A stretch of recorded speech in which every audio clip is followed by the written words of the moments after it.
What's up? We're at the shop. What's up? It's temporary. Added some more stickers. Skook over. Um, Krista Model Railroad Enthusiast. Stormy Skies. Got them out of my drawer. Yeah, not much room. Only for a small one there, or maybe a small one there. Uh, I don't know what I'll do once I run out of room. Uh, I don't know. Not too worried about it, to be truthful with you. What's everybody up to? Oh, just sorting out some stuff. It's going to get busy here very soon. We'll see. What's up, Maniac? How's it going, brother?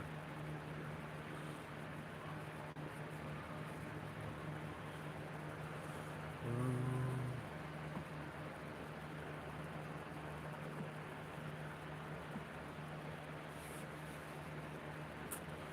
what's going on? Did you catch any fish today? Just driving home. Gotcha. You don't have to type. Yeah, I saw. I thought your live stream was still going. I just commented. You're still here, but I don't know if it was like kept going like mine did because you didn't end it. It said it was live, and you had like 20 some people watching. That's all right. One 9.5 pounder. That's a good size. Hey Joe, what's up, Joe? Some Sonys. Yeah, I saw you catch the Sonys. No shame in catching Sonys, buddy. No shame. No shame. It's some good fun.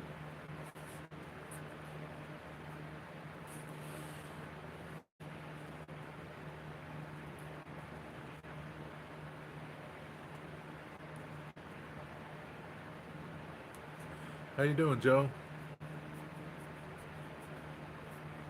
Doing all right?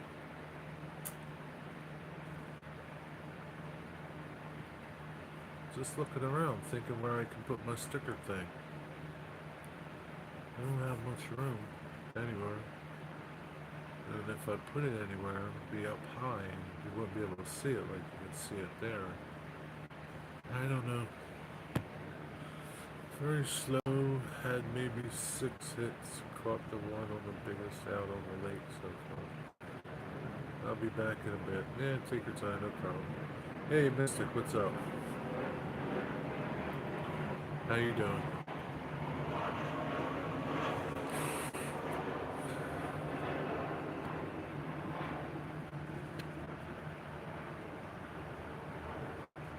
Drained?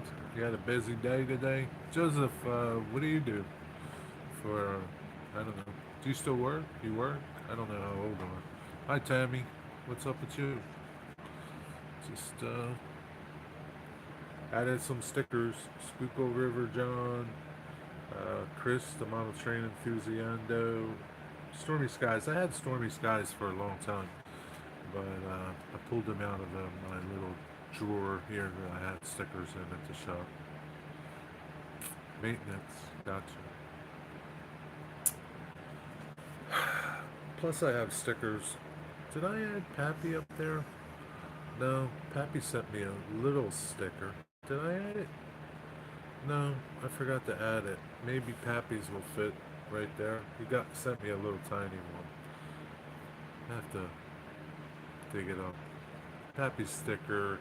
I have a couple of Pappy stickers on my layout, as well as one of Heath's older stickers. This is Humanity Junction stickers.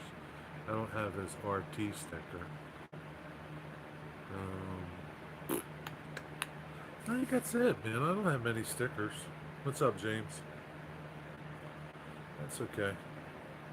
You gotta find places to put them. I don't have many places to put them.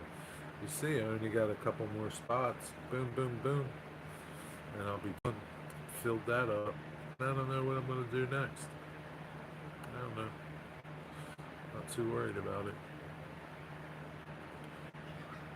Do I need to send you one of ours again? No, yours is somewhere. I just don't know where. I gotta find it. I got it somewhere. I don't know where. I forgot you sent me one.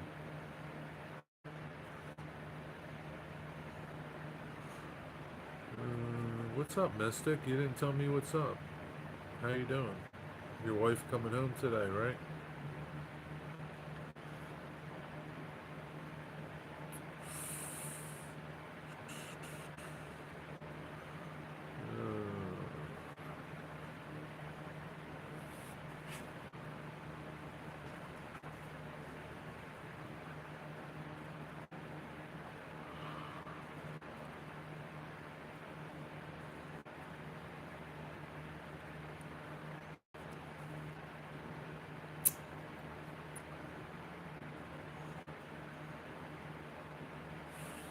Wife return is delayed. She missed her connection to DC.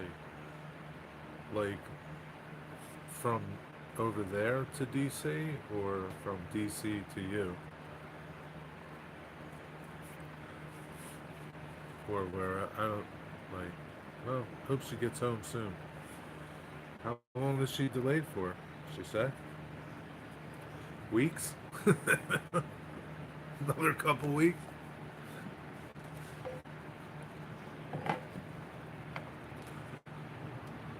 Oh, man.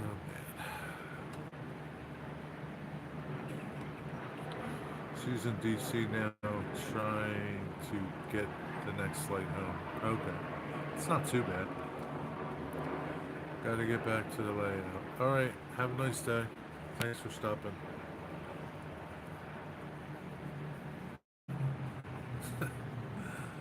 Hey, Dwight Curly.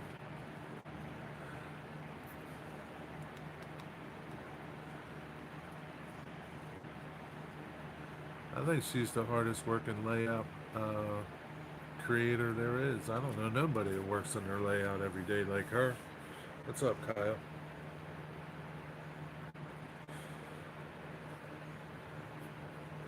Well, you shouldn't be typing if you're driving or even talking. Don't be distracted driving, Dwight. Drive.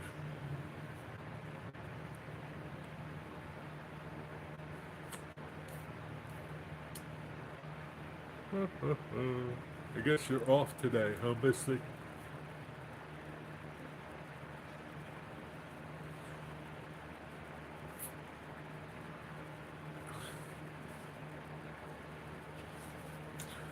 Yeah, yeah, yeah.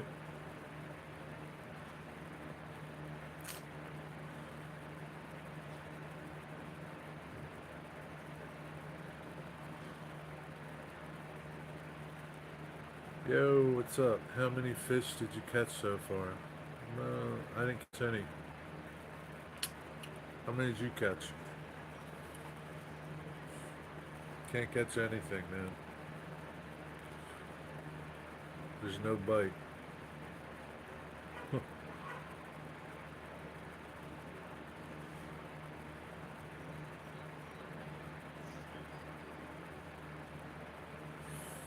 You caught the office fish. A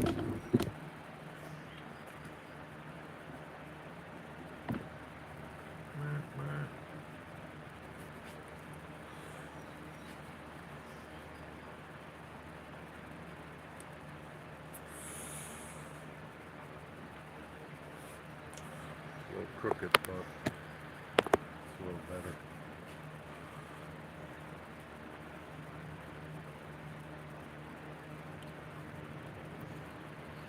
Mystic, you relaxing today or you working on your layout? This will be the last day you can work on your layout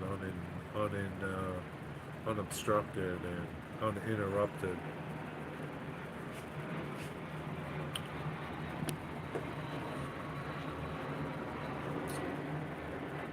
Whew.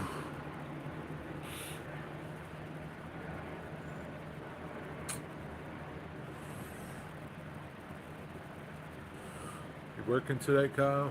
Or tonight? Or you got off?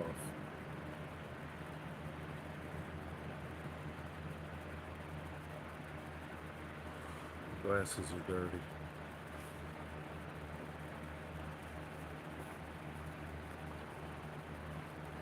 Guess I'll work on the layout. I don't know what to do. Got this house so spiffy. It's obscene. Well, that's good. You know your wife's probably going to expect that from you. Throw something around. Empty pizza box, something. Leave your underwear out, something. You can't make it look too nice, man. You just can't. Working. Gotcha.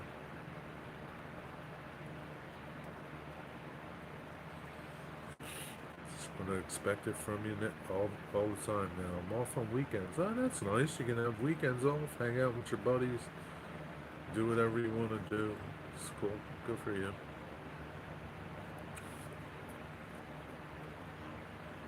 Oh, shoot.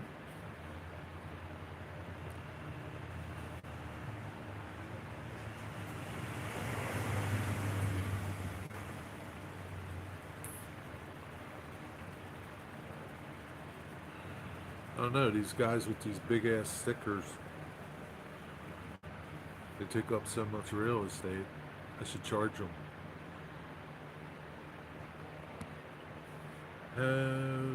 You have a lot of stuff in the house, Signal? My housework is never done. Yeah.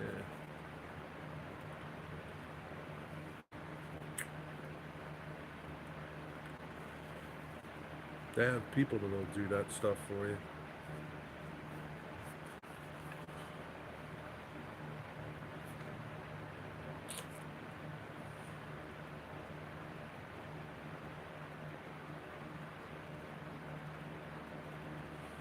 Any Fins, you get a lot of rain last night?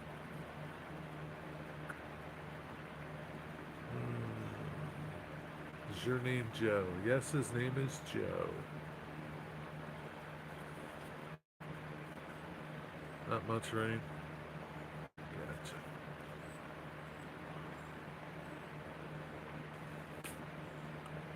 His name's Joe. Anyfin's name is Joey. No, it's not. It's Bob. Bob. Hey, Bob. You working on anything lately? Yeah, I'm refinishing a table that I'm starting to hate right now. And, yeah, I got some stuff lined up. Be busy for, I don't know, a while. Might have two trolley jobs coming up. Another local job. Yeah, busy.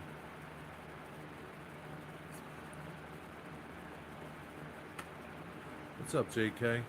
JK, what does that stand for? Anything? I don't want to block the sticker board. God forbid.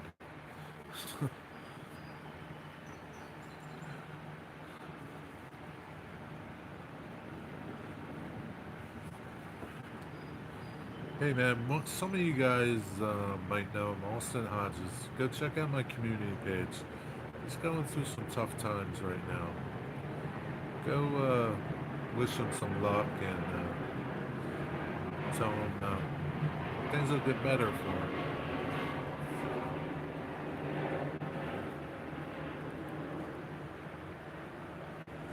Hey CSX, what's up? How you doing? My last name is JK.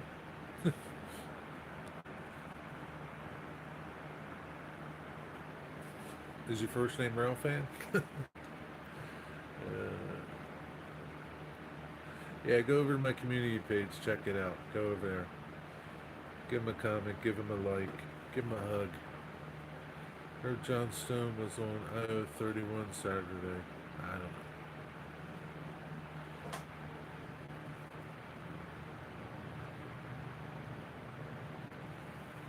I don't know. I was busy.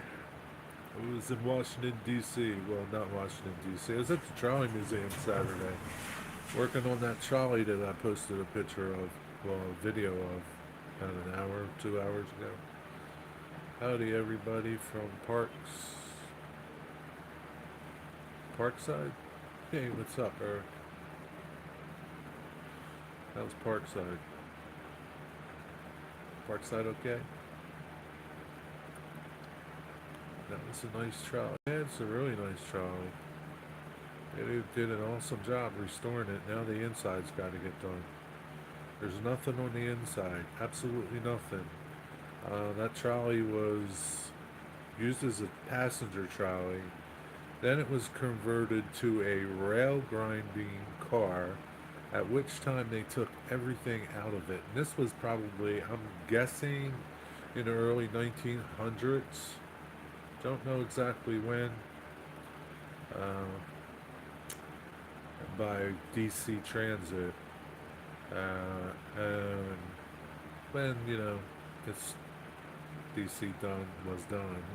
And I think it got donated to the museum in the early 60s. And they took all the rail grinding equipment off of it. I don't know if the museum did it or the transit agency did it before they gave it to them. Really don't know that story. But it was in bad shape. They did a body restoration, replaced a lot of the framing on the underside of it, and painted it. And I don't know what else they did to it. So now it needs an interior.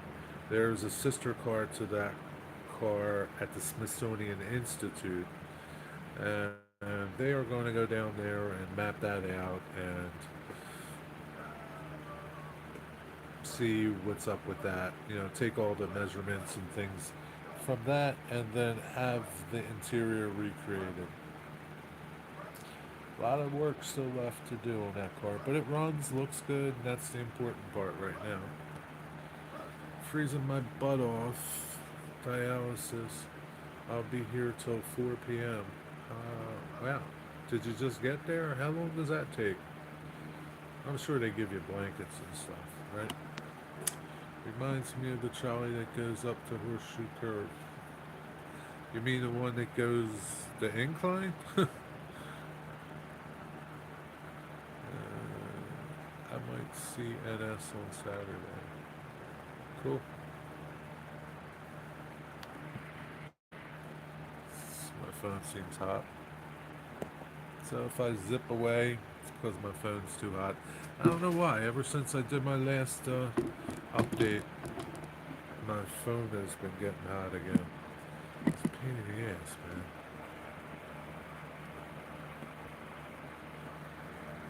Sorry. Yeah, it's a lot of work. That's what they're about. A lot of work. My HTC used to get hot. Yeah, it was fine for a while. Then I did this last update. And it gets hot. I don't know why. Stream close up. Yeah. Oh, geez, that was an intense.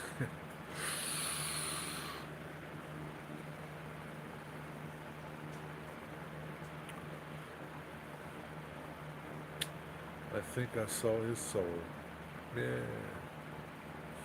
How was it? Did it look okay? This message is held for review. I don't understand this. What happened to this message? Whose message was held for review? Anything hard to be...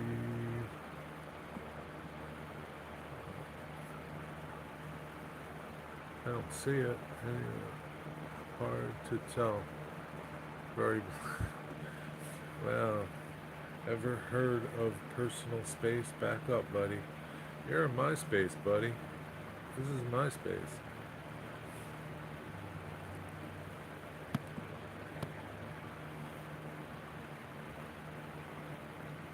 full of pent-up rage. Yeah, there's some rage in there. I bring my own blankets. They do not have blankets. That's stupid. Why don't they have blankets? You would think that they would have nice, warm blankets for you. It's not very nice. You should write in a suggestion. Oh, man.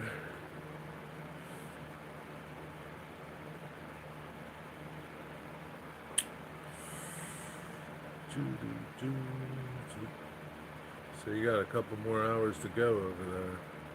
Do you take a nap? I don't like your hospital. I don't think he's at a hospital though.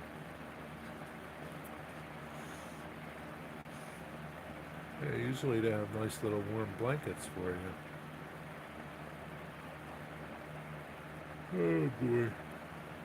That's what happens when you just stop doing stuff. You get tired. Not tired, just, I don't know, somewhat bored.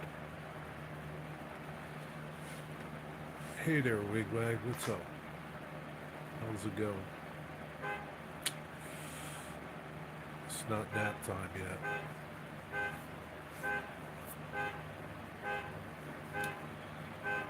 Yeah.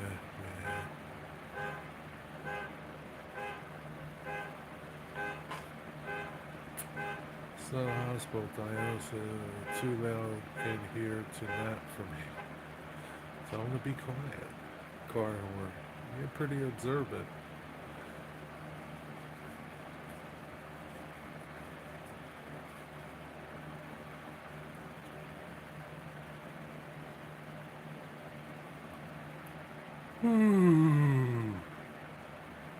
Wigwag, when are you going to start your layout?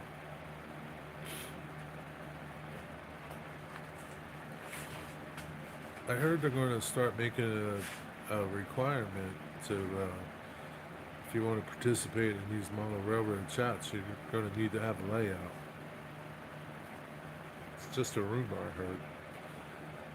Where's your hospital DIY? It's not a hospital. It's dialysis.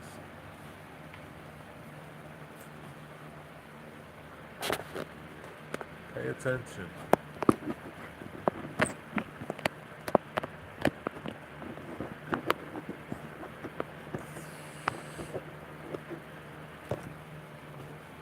DIY. Damn, I'm out of luck. I have no layout. No, you're a rail fanner, so it's a little different. You're part of the rail fanning community, not the model railroading community. Wigwag, you gotta pay Jerry rent for that huge sticker space. Yeah. Yeah. It's gonna cost you $1 a month to be on that board. You, Pappy, George, John, y'all got these huge stickers. Curly's is kind of big. It's not too bad.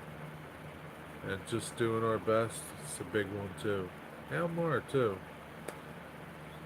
Couldn't do a small sticker like James and Chris and Digger. Now he had to use these billboards. Thank goodness I just started working on my layout. Just in time. Who said that, Jerry, about having a layout? Nobody. I just made it up. So I want Wigwag to start a layout. We say we have a layout to join the chat.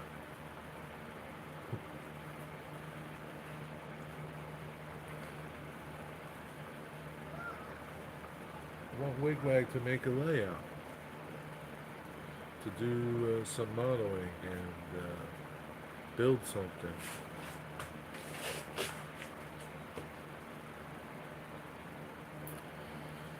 We have to clear out the grandson's spare room, so maybe in the fall.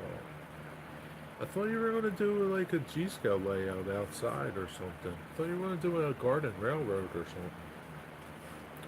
Never happened to that. This is my job board. This is my job paper. I can't show it to you. Can't show it to you.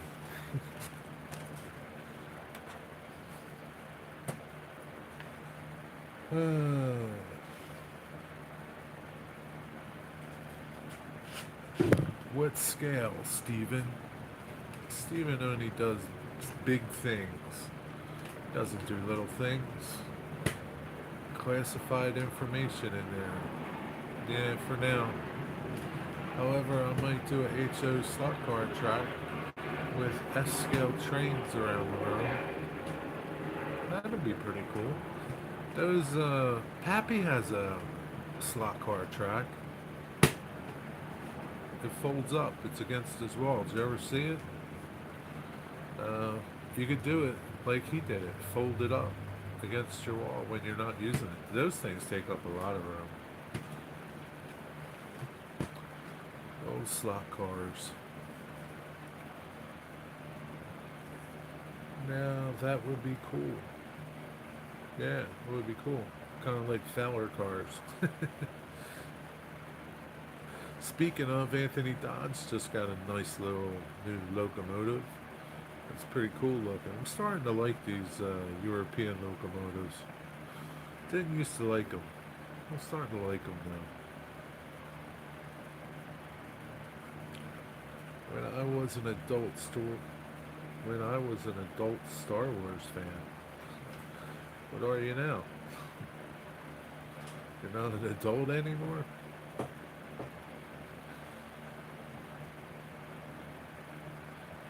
I had a Scale Tricks something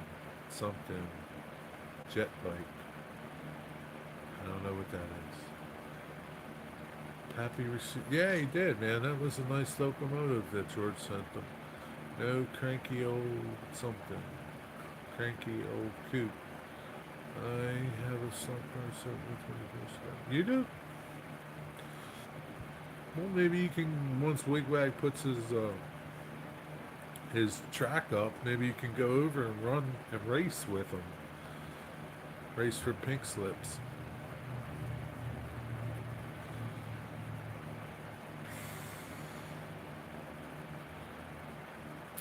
The train's one out. Oh, you don't have a slot car set anymore? You used to? You still do? You used to? That doesn't matter.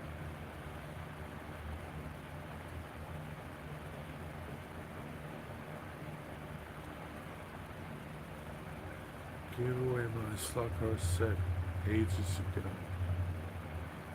I'm the same, Jerry. Never liked foreign trains.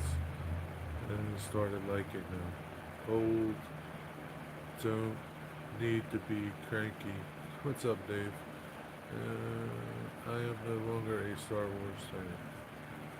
I thought you never stopped being one, man.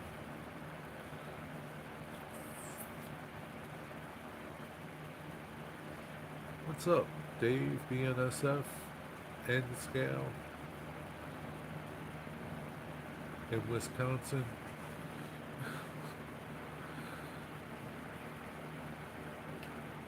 How's everybody's weather? Not too much smoke today. Man, I looked up again. Over 25 million acres have burnt so far. 25 million acres up there in Canada. There ain't gonna be nothing left soon. It, uh, 25 million acres, they said, was the size of the state of Ohio. Just think, like the size of the state of Ohio burnt up in Canada. I don't know, man. It don't look like it's going out anytime soon. I just don't know. There's not going to be nothing left up there. We're going to be so screwed when all of our lumber's burnt up. It's not good. That smoke is getting really annoying. Yeah, I know. It goes, it comes. It goes, it comes. Sometimes it's really bad. Sometimes it's okay. It's terrible, man. Terrible. And it's not just like the breathing part and all that. It's blocking out the sun. The crops aren't growing like they should be growing. Um, yeah, it's going to affect things. Amazing it's not even a top story, just normal now. Yeah. Yeah, it's got to affect. Yeah, it's got to affect everything. Bird migration, fish. Um, Probably the only thing that's not too bad is like algae bloom. It's probably keeping algae blooms down because the sun's not out too much. But yeah, it's affecting everything. And people too, not just people rely on sunlight. Some people, it helps them. Birds, it's kind of they charge up from the sun because we're all electric. We're like giant solar panels. We need charging too. I think it's a plot those Canadians got. We need all the firefighters over there ASP. There's, you know,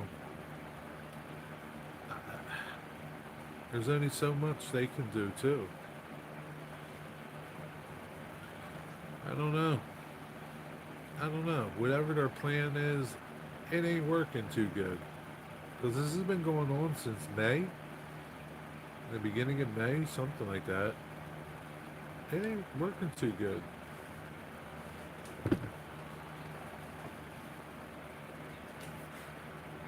And now they're saying they're coming into like their wildfire season.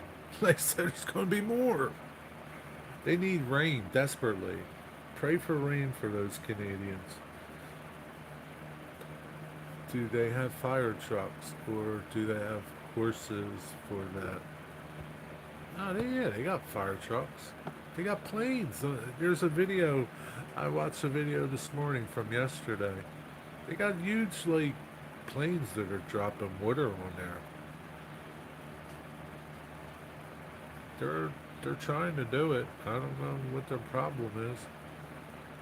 I think it's just so massive and so out of control that they can't catch up to it. Mounties, yeah, the Mounties are gonna pee on it. They could get all the Canadians in Canada to just drink beer for a week and pee on it and still not put it out. Sounds like California a few years ago. I don't know, but I don't think. I don't know for sure, but I don't think anybody's had fires to the tune of 26 million acres burnt up. I don't know. I could be wrong. That's a plan. You like that plan? Those Canadians like their beer. They got the same equipment as we do in the States. Many inaccessible areas. Yeah. I don't. Were they going to just let it burn? I don't know. But I'm tired of the smoke. That's all I know.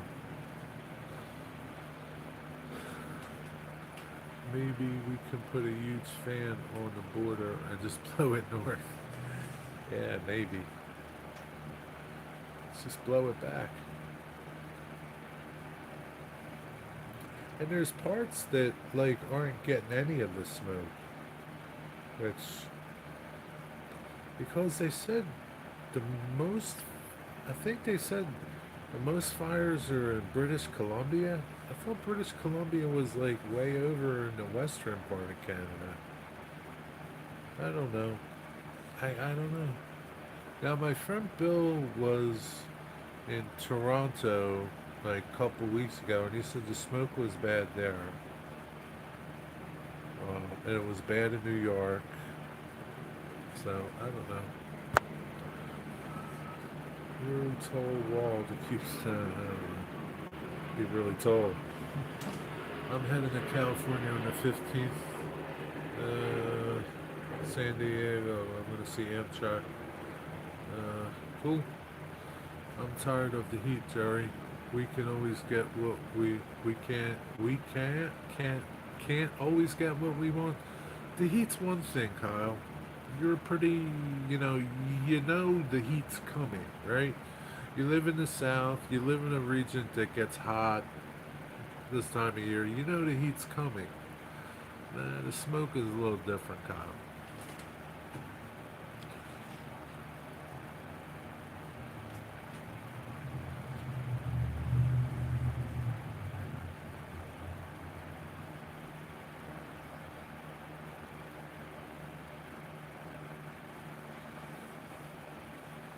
But anyway, that's how it is. Today's not a bad day.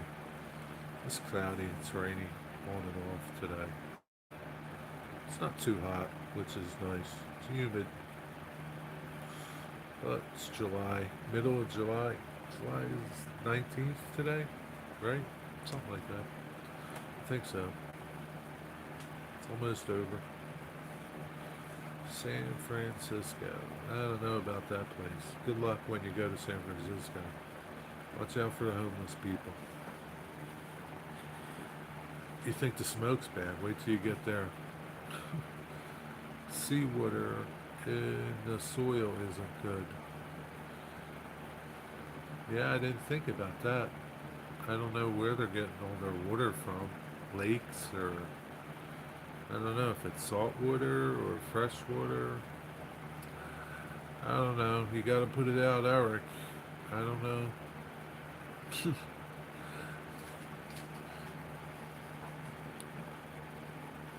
Maybe they should just dig a ditch and just let it burn where it is and so don't keep going. I don't know.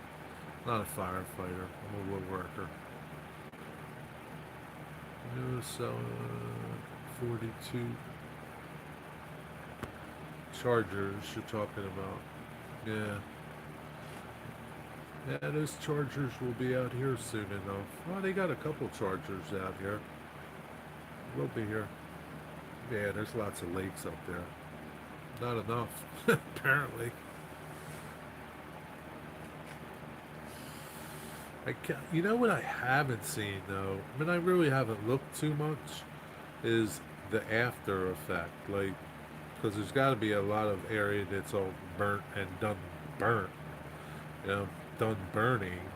What it looks like, it's got to be like massive miles and miles of just burnt acres. What do they call it? Hectares, right? Those metric things. Hectares. Kilometers. Forget the homeless. Watch the needles. Yeah. You gotta walk over the homeless and then you might step on a needle when you're coming back down.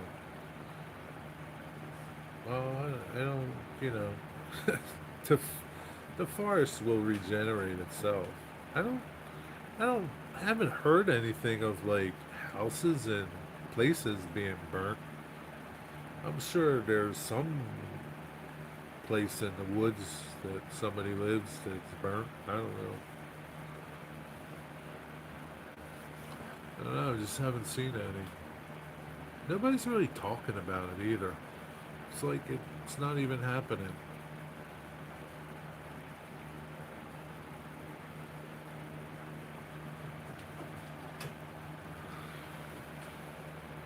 It's like kind of like a lot of things.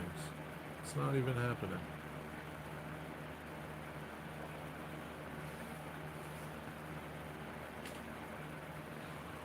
That movie that's coming out, um, what is it called? Something Truth, Forever Truth, or something. People are like putting that down to squash that. They don't like that message getting out there. I hear it's a really moving film. It's not a movie, it's a film. I hear it's very moving. I don't know. I'll probably wait till it comes out on cable because it's not happening in America. I mean, its repercussions are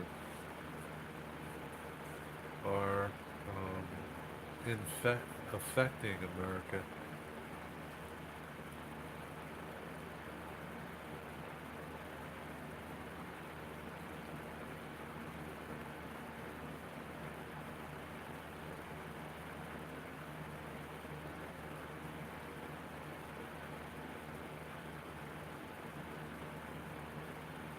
Farmers rely on sunlight to grow their crops.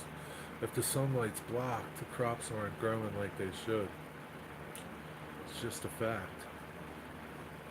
So crop yields will be down, food will be down, prices will be up. So it affects you.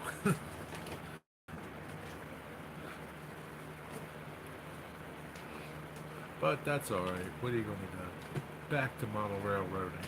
I thought about, it just like entered my mind for about that much. I was going to take Rick's layout off, dust my layout off, and run some trains, but that thought dissipated. It went out faster than the forest fires. Tough year for farmers. Yeah, for some. Yeah, for sure. Sound of Freedom. That's the movie. That's the movie. I hope a lot of people go and watch it and wake up to what's going on around the world. Yo, Corey, what's up? Coral Gray. How's it going? How yin's doing? How yin's doing, Corey?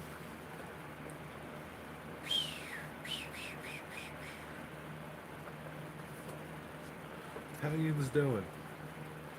We talked about these before. They're called prepping weapons. It's a sanding block. You put your sandpaper in it.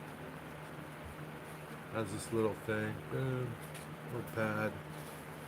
You fold up a bunch of sandpaper. Put it in. Clamp it down. And you got this block. And then when you're done with this, you rip this off. And then you got another sheet underneath. Really nice. They come in handy. Nice. Keep your surface flat so you're not contouring your surface with your hand. It's always good if you're sanding flat surfaces to put a block under your under your sandpaper to keep your surface smooth. Otherwise, believe it or not, your hands like the sandpaper contours to your hands and you don't get a flat surface. Believe that. It's a tip for today. Horrendous that people can be so evil. Look at Hitler.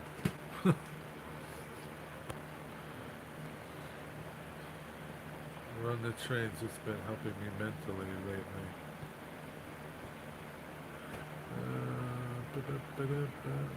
It's going. I like the yens grooving. I figure you would. I need some of those. Where can I find them? Amazon?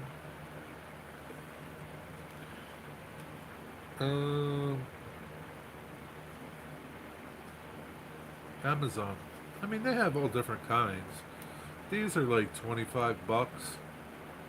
I have like all different ones for different grits. And I just keep them on. You know, this is my 180 grit. This is my 220 grit. I have 100 and 150. So I have 4 of them, and they're all different colors. So I know right away, boom, red is 220. But they have all different kinds. But these are really nice. I've had them for years. And, you know, I bought them when they were on sale. So you might be able to find them on sale. And just acquire them over time. You only need one, probably. Or you could just get a block of wood. Do that.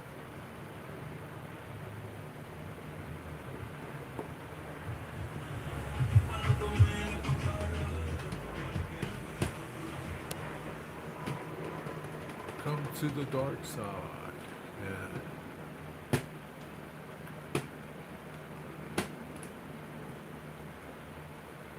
Wow. It's already 44 minutes I've been going. That's crazy. Yins. Who knew? Time flies. But yeah, that's about it. That's all I got to tell you.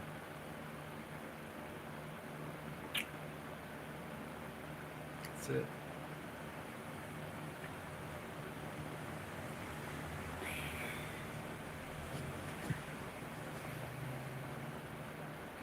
What's going on out there today, Corey? Find anything good?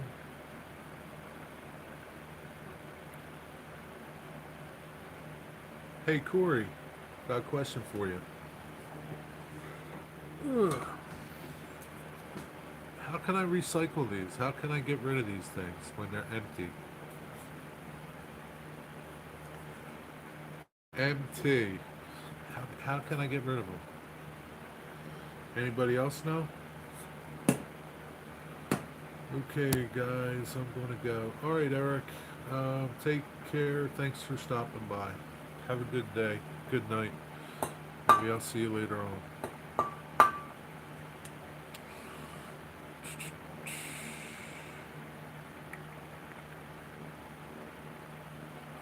And it doesn't tell you like how to dispose of these on the back. You think they would tell you?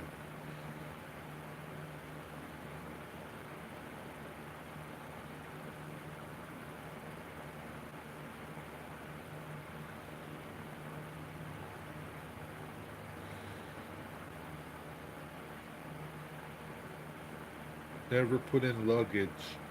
Never take on trains or aircraft.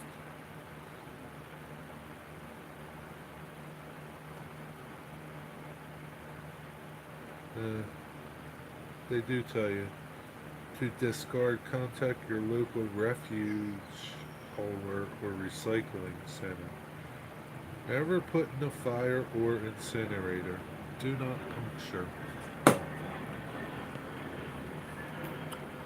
Get rid of what? These. Propane tank. Propane cylinders. Little propane tanks. They never truly empty until there's a hole in them.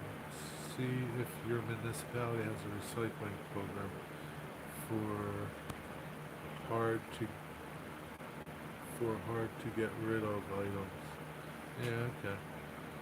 Yeah, where do you get rid of those, Jerry? I don't know. That's why I'm asking the Corey man. He knows these things. Do you know, Bob?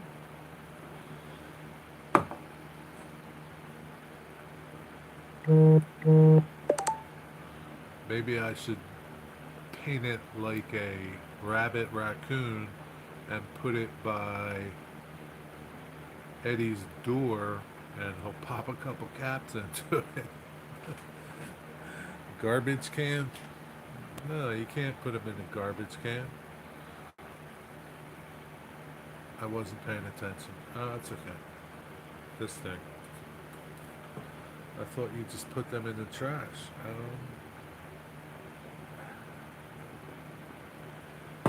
Why not?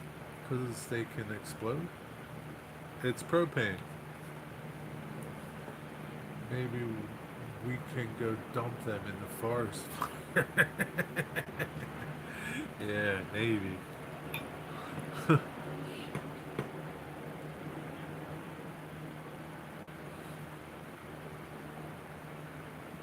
just thought of a way to put the fires out. A giant bubble. Just put over a section at a time and it will smother it out, take all the oxygen out of the air. What a freaking genius you are, Jerry. Now I have to get my snap crew to start figuring. You would think that dude, what's his name there? That dude, Wigwag, the engineer dude that talked about the I-95 thing. You would think that he would figure it out. You would think, right? He's a friggin' genius. Yeah, I will. Thanks, mister.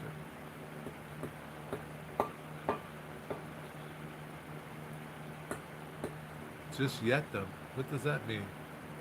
Yeet them? Eat them? What does that mean, Kyle? What's yeet? Yeet them into the first. Huh? What's yeet? Grady. Yeah, Grady. Practical Engineering YouTube. Yep, Grady. You would think that he would figure it out, right? He's just too busy concentrating on that I-95 thing. But anyway, here I sit with an empty container, somewhat empty. Um, according to Corey, they're never empty. I don't know. Maybe I should return it back to Lowe's and say it's empty. Whatever. It's the least of my worries. He just did a video on why bridges collapse. Yeah, I saw that one. Yeet is a full effing send launch. Efren? I don't know what you're talking about. I don't know what you're talking about, Corey. Or Kyle. You don't know about the yeet?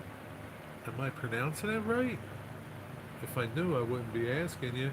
I've never even seen that word before in my life. I thought you misspelled something. Feet, yeet, I don't know. Redneck word. Yeet? How do you use that word? Yeet? Yeet yet? Is that it? Yo, Mr. Ray, how you doing? We'll be listening in the back while I make a new stand for my loaner layout to come back home. Cool. Launch. You guys are very confusing. Did yeet yet? Yeet yet? I don't know. I've never heard of that redneck saying. Kyle, use it in a sentence.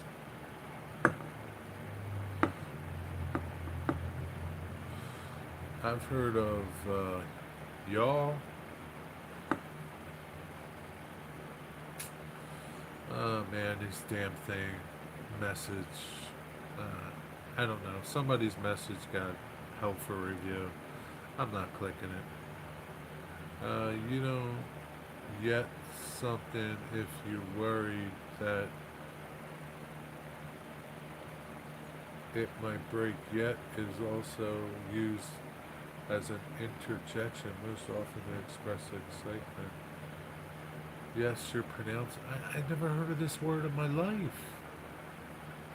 Jerry, check that link. I can't click it. I can't click it because if I click it, I'm not in Philadelphia here. Thank you though, John. Appreciate it. I'm not in Philadelphia here. I appreciate it though. But I can't click links because if I click a link, then it'll take me out of here and then the stream will disappear. What's the past tense of you? Yeet done yet? Oh, man, no.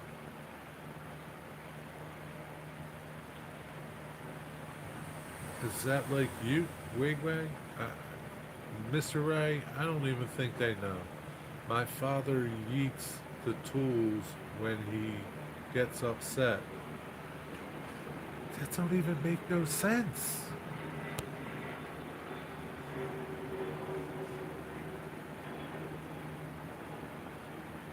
You use it over there in Ireland, Joseph?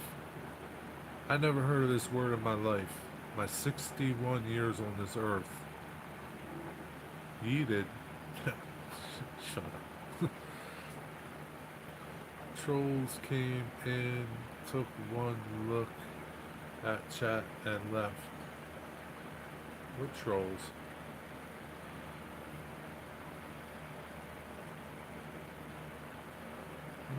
So, I don't know why Joe's comment is getting blocked. Oh, because of shit.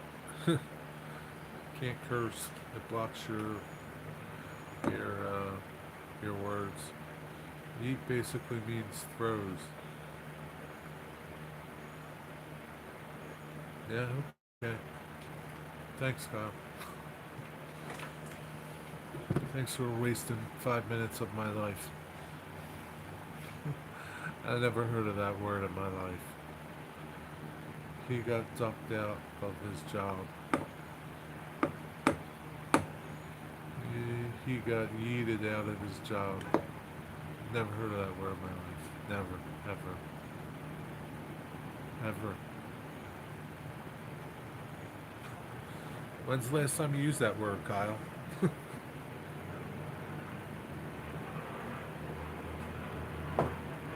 Anyfin, I know you've never used that word, so don't even try that.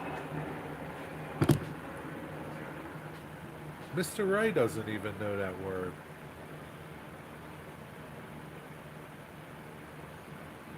I use it 50 times a day. I don't think so. He got thrown out of college. Oh, you're welcome. Welcome to my life. Waste of fuck, man. Eh. It doesn't have to be like that. There's no Anyfin sticker up there. It's not much room, though. And I have to put you on the other side. I used it the other day. You did, Corey? Really? Huh.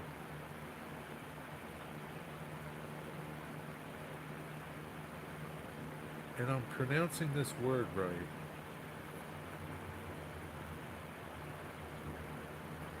Yeah, I've never heard it. Kids use it constantly, and it's likely I don't know what that word is either. A metaphor? Yeah. Maybe if I heard the word said, I might understand it more than you're explaining it. It's like saying I'm going to dip.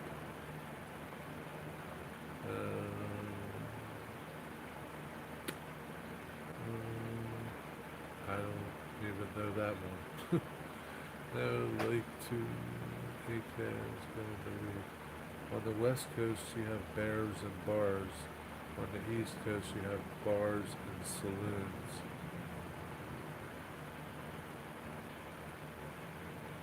Bears and bars. Bears? That didn't help, Mr. Ray.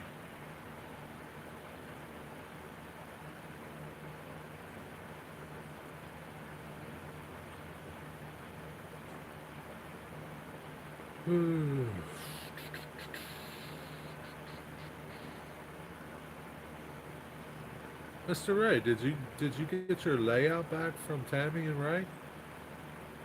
Or they still have it over there? Yins, how Yins doing? That's about it. My neighbor has Yee license plate on his lifted truck. Well, I get the Yee thing. I get that. I understand that. Yee. Just different pronunciation between the east and the west. Bears. Oh, they call bars bears? Is it kind of like those people in Boston?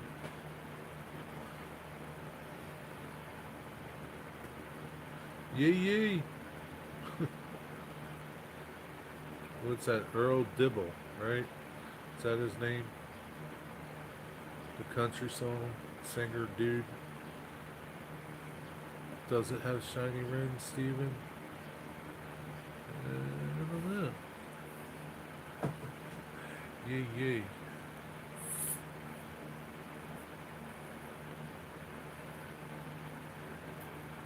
Hey, Randall Ellison, what's up, my friend? How you doing today? Welcome to I don't know, insane chat today. No, picking it up on Saturday. Gotcha. Oh, he passes. Okay, he passes. Kyle, does your truck say yee on it? You have a flag? A yee flag?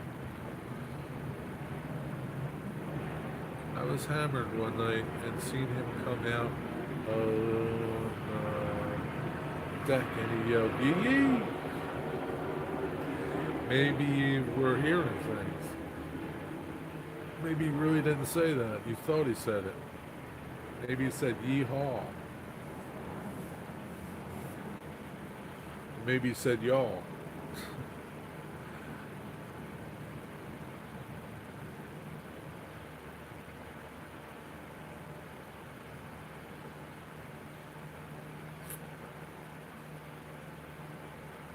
That's what happens when you get hammered. You hear things. I'm indifferent to lifted trucks, but any guy with a lowered, squatted slam truck sits down to pay. Giddy up. Yeah, no, I'm not. I don't. I don't understand why the people with lifted trucks put those low-profile, big tires on them that like wouldn't get them out of anything in their four-wheel drive truck. I don't understand them. You know, they got those itty bitty tires on that are like huge, but they're like that far off the rim. I don't understand them. And then they stick like 18 inches out. I don't understand them dudes. Just started the yard shift, Jerry. Only 4 hours though. What's a yard shift? His is an actual workshop, thick rubber. Now that's okay. You know, it's a normal four-wheel drive truck with big tires on it. You know, I get that. I don't get the dudes that lift their trucks up, spend like $100,000 on lift stuff, and put those dopey tires on them. Sorry if you have one. Not really, but they're trying to wreck everyone's around them. It's the thing. Some say creek, crick, soda, pop. Yeah, I get it. But I still don't know what yeet means. Like yeet. Yeet? To me, it sounds like you eat. Yeet? Yeet yet?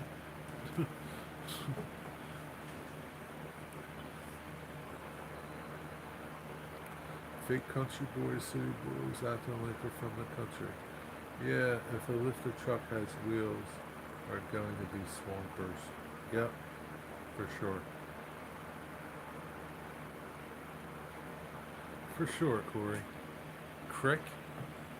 Crick? Soda? Wigwag, I think it's your nap time. You're starting to not make sense. Crick soda supper. Uh, do I need to time you out?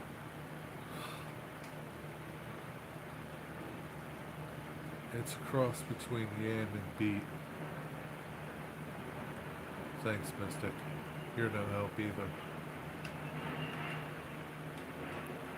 Basically, shuttling crews between the hotel to the yard. How many crews you pushing around today?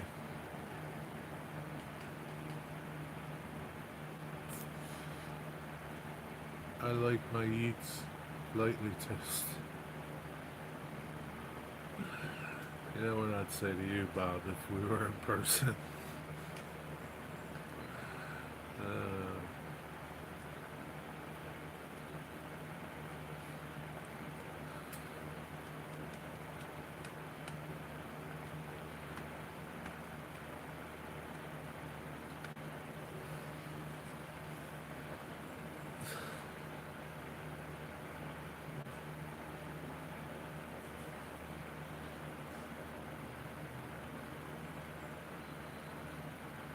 how long can you wait?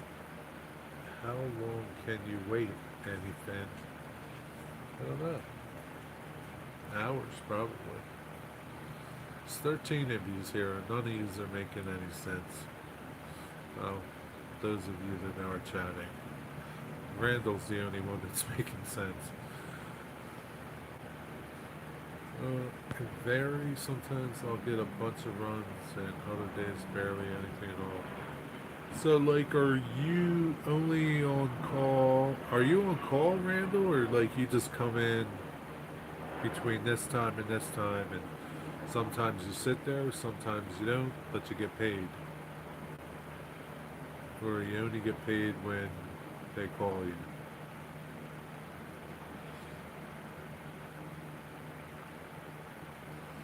See any good trains lately? Dude, like you should be like having like tons of trains on your video, on your channel. You should be like getting all kinds of train footage.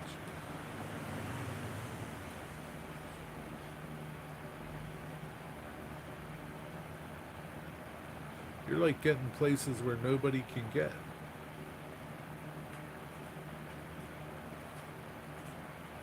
Do they not let you video while you're working? Crew change footage, that's not that exciting. But just all the different engines. Only when I'm on a trip or yard shifts is when I get paid. That's something I wanted to catch. A crew change? Oh, you gotta be where they change crews and you can catch them. What is it with these messages being held for reviews?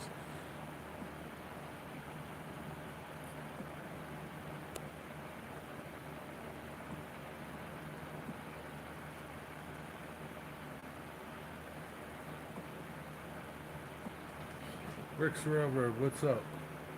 My boobies are pretty birds. I like something. I like boobies. You know why did that get held for review? I hate this damn YouTube. Especially if they have nice legs. How did you guys? I see, I don't even see it. Like,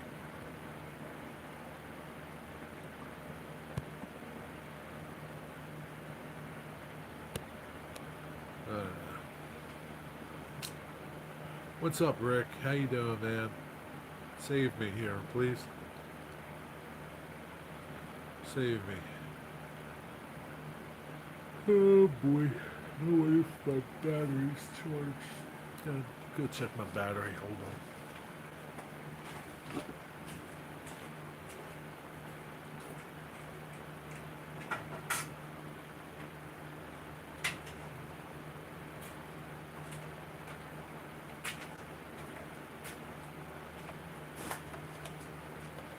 Yeah.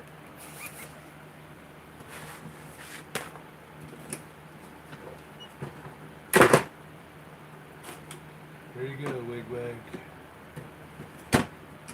Your favorite tool.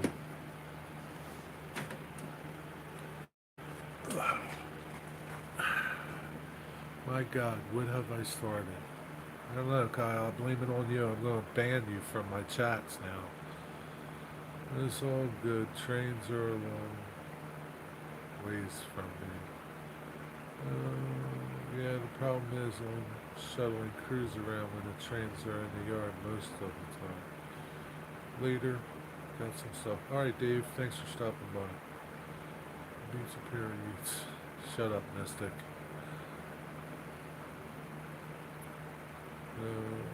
What tool? Festool. That's what tool. There's only one tool. Festool. Green. Like my shirt.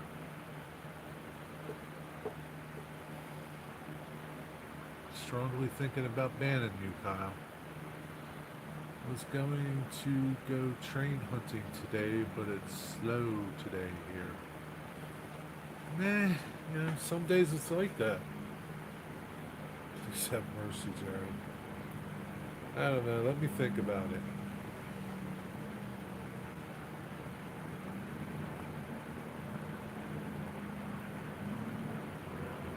Oh boy, I'm sure there's a train somewhere, Rick. There's definitely one in your basement. Definitely one in the basement.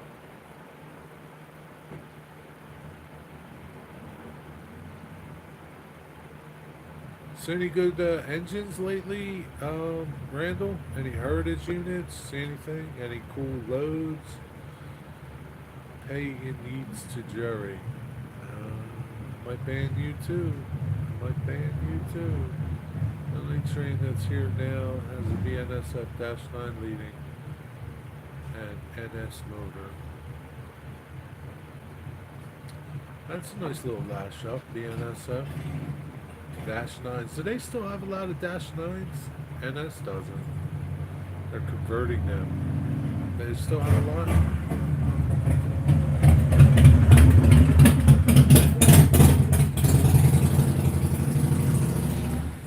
Hoodlums.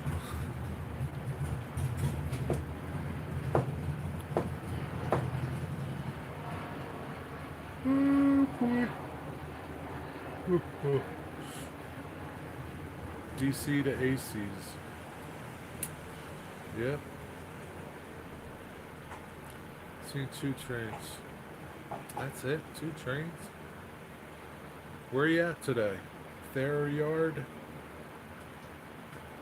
Where are you at today on BNSF?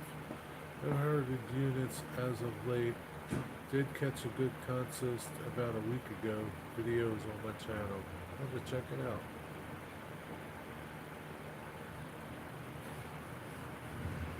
Shoot. Still has a bunch, really. It must like them, huh? Do they look okay or are they beat up? The NS ones look horrible. They're bad, man. They're like on their last leg. They still got a couple of them, though. I think they're converting them all to those AC 44 CMs or something like that. Or CM 44 ACs, something like that. Hey Randall, can you find me a flatbed and bulkhead flats with loads on them? I got these cars and I want to make some loads for them. What kind of loads you want to make? Some of them are pretty rough, yeah. They've been around for a while, right?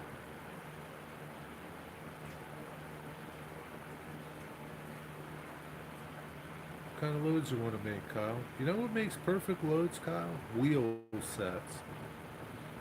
Especially if you're converting from plastic trucks to metal trucks. Save all your wheel sets and put them on your flatbeds. They're like perfect, man. You recycle them, weather them all. I'm not feeling well. Oh, sorry to hear that, buddy. Hope you feel better. Did you eat something bad or what's the matter?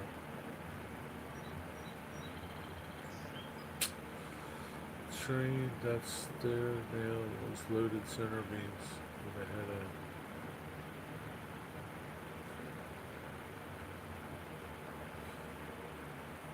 You could put plastic straws on your bulkhead and call them pipe loads.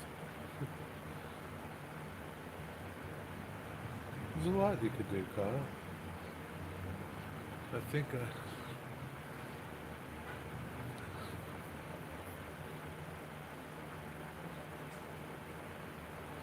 I hope you do have a yeast infection.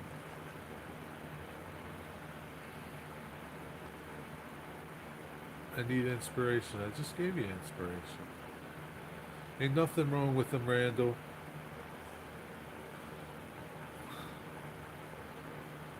I don't have any plastic wheels around.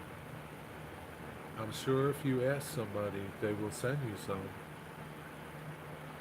I'm sure if you say, hey Jack, you got any plastic wheels that you took off your cars that you converted? Can you send me some? He'll send you some. Somebody out there. Yo, Closet Branch, what's up? Yeah, get well real soon, Mystic.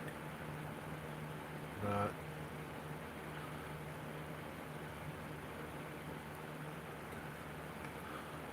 What's up? What's up, Closet Branch? You see that video I told Jerry about has a bulkhead flat with pipe load on it? Yeah, look at Crooked River Dave. He's got pipe loads. There's so much stuff you could put on those those bulkhead flats, Kyle. Trains, wheel sets, steel, toothpicks,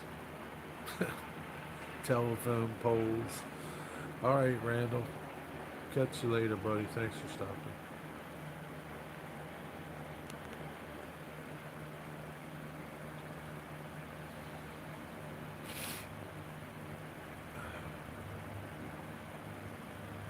put bulldozers and excavators. Say he put bulldozers, excavators. Hey, you put trucks on there. Well, well, maybe not a bulkhead. I don't know. Put whatever you want on there. Snickers bars. See you, JK. Have a good night. Thanks for stopping. I went crazy with boxcars. Next, I gotta get more covered hoppers and flats of all kinds. Oh boy. It's never ending. It's never ending. About time for work. Alright, Kyle. Catch you later, buddy. Have a good night. 2:30. Have a good night.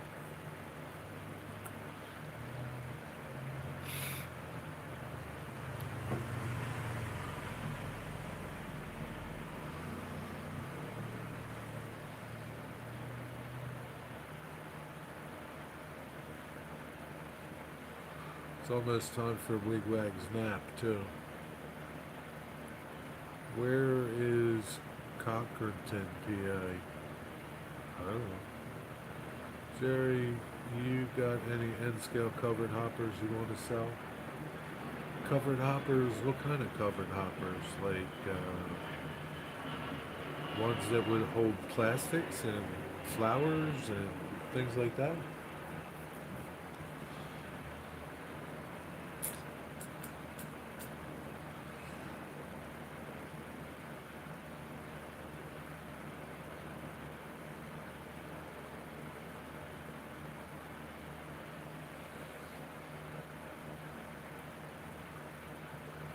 Well, 3-bay, not the used fire one. 3-bay? I don't know. I'd have to look. Have to look, Mystic. I don't know. Oh, I don't know. What else you looking for? Made some sawdust grass today, waiting for it to dry. Oh yeah, how does that look? Does it look pretty good? Did you paint it? Jerry's out of sticker space already. Oh, I got 2 spots up there, Cosmic. Maybe a small one right there. That's about it, dude. Out of sticker space. Might have to take some of them down that don't pay rent. Flats 56. Nah, I don't have any flats. I don't like flats. I only have center beams. No flats. Don't like flats. Flats are like, I don't know. They're boring. They need stuff on them. Wigwag, I've lived in PA my whole, probably only seen 20% of it, 29%. Yes, so gold stuff and mixed with water and paint. Gotcha. I gotta eat something. I'm starting to get sick. Oh, cool. It's only 3 hours from me. Sky Wars in September. What the heck is Sky Wars?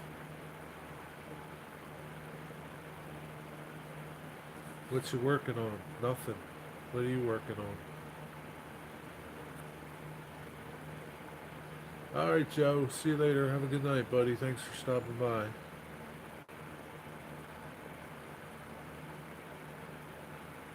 Turn it in. Sleep well. Did Rick ever get the coffee table out of your shop? Nope.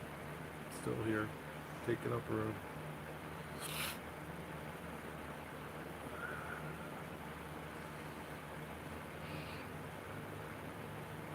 Wigwag. Jerry is building your benchwork? Not me, man. I don't know where you heard that rumor from.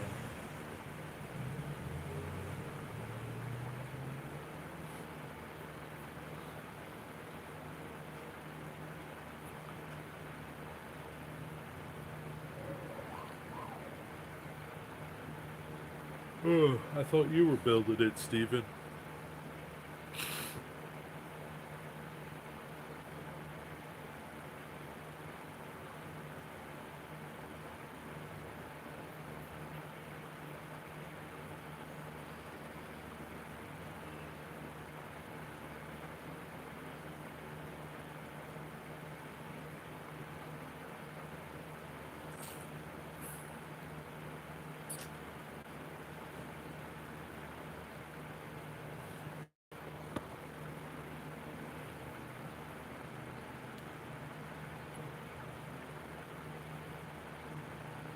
You don't need many flat cars though, Wigwag. Or not Wigwag. Mystic. Uh, eh, later, later, later. How's your layout coming? Still there. Is it still on your shelf? Yeah, it's still on my shelf. Rick's layout sitting on top of it. I'm a hack. I couldn't even build a picture. Dude, you got all those machines over there and you're telling me you can't build a picture frame? Come on, dude. You got nicer machines than me. Learn how to use them. I'm sure you can build something. Man, the plywood today sucks. I put ballast on the stuff, warped all the hell, and had to redo everything. Maybe you got it too wet. Just saying. I don't know. Yeah, you can't soak it. I can build a picture frame. I log on to Amazon, find what I want, and I hit add to cart. Yeah, it's pretty easy, right?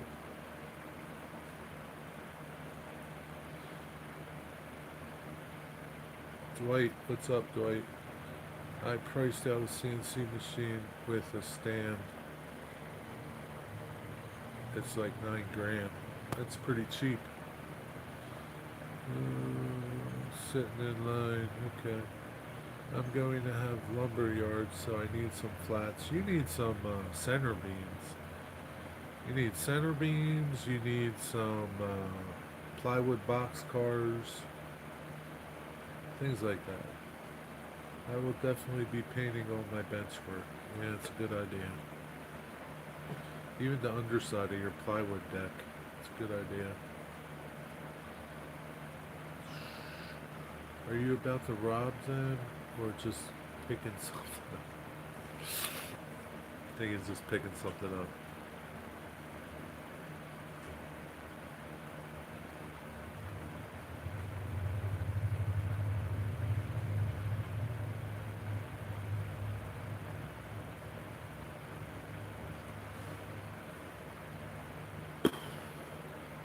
Hey, Mystic, you still here? Mystic, you still here? Definitely, I will paint all the thing.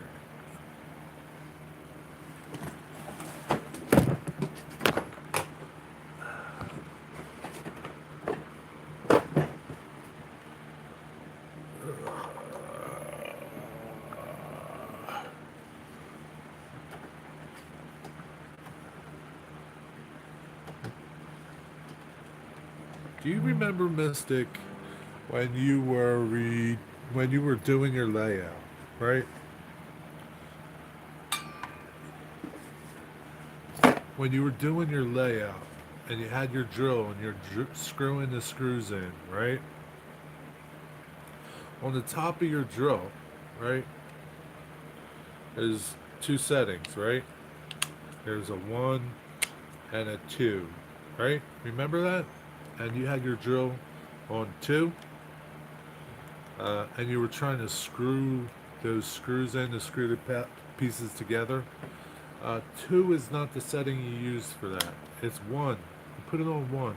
1 has more torque, right? So you're able to screw the screws with more torque and not speed. You want torque, not speed. And then that way it'll drive the screw all the way. And if you ever come into a problem where in that setting that it doesn't drive the screw all the way, just back the screw out and go back forward again.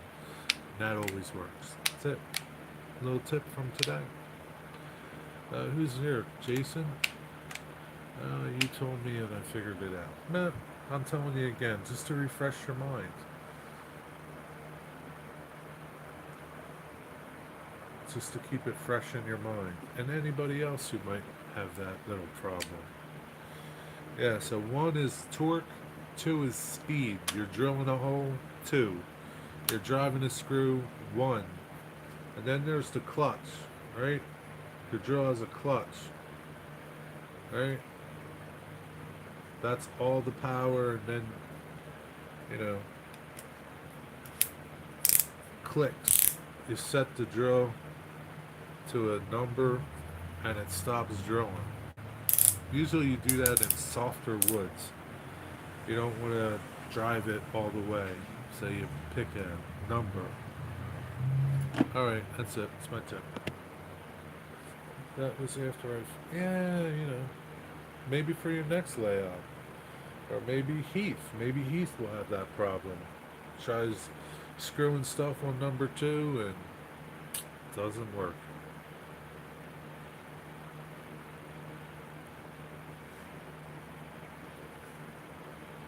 Number 2 is for drilling holes. Number 1 is for fastening screws with a drill driver. It's so very helpful as I know that 2 is best for drill. Yeah. I have issues with number 1 lately. But number 2 is... Yeah, well, I can't help you there. Got nothing for that, my friend. I'm a woodworker, damn it.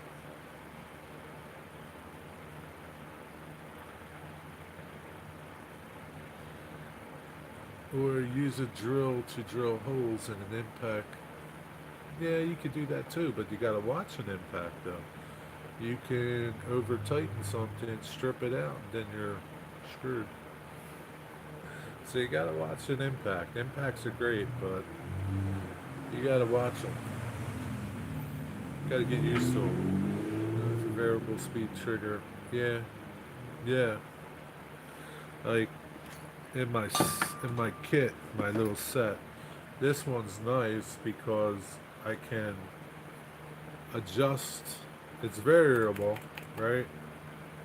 But I can adjust it to not impact, so that it's a soft drive, which is really nice. The soft drive doesn't won't overrun your screw and then, you know, not hold. Another thing, when you're doing screws, you don't want to bury the screw. You want to just make it flush with the surface of the wood. When you bury it, you kind of lose holding power. You don't want to bury it. Yeah, kidney stones are no fun. I have them and had them removed by having them blasted. Blasted? I also like to use deck screws for my bench work. I think deck screws are okay. Don't use drywall screws. Drywall screws are no good. They break.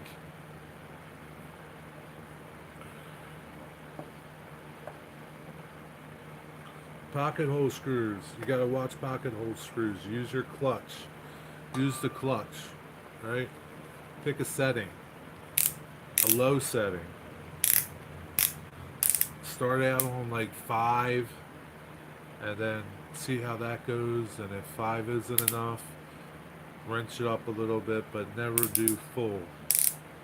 Because with a pocket hole, once you go too far with it, you're done.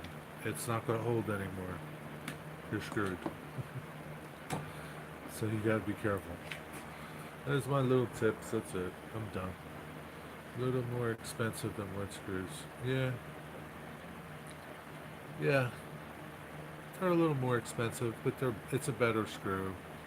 Um, you can get like general screws, like general construction screws. Just don't use drywall screws. Drywall screws tend to break. They're fine for drywall, but when you're trying to join, say 2x4s, 1x, sometimes the heads break off if they're cheap. Works real. I'm lucky. Mine have all passed naturally so far. Thank God. Praise the Lord. Me too. You said all mine are done with that screw. Same with modules. I built for Tammy. Yeah. Any or pocket hole screws are the pocket hole screws have a coating for rust? Um, no, they're zinc. Um, you don't have to worry about rust. If you're outside, they have a coated screw. It's blue. If you're inside, you don't have to worry about it unless you're going to get it wet all the time. Don't worry about it. They're zinc.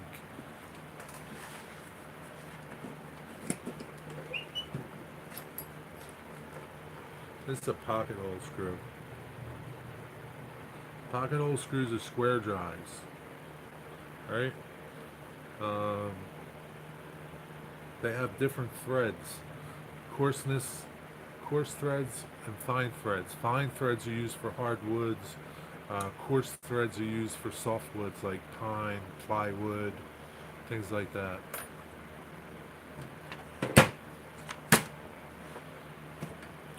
Um, there's lengths that you use for pocket screws.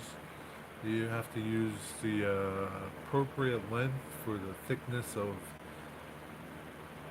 material that you're attaching.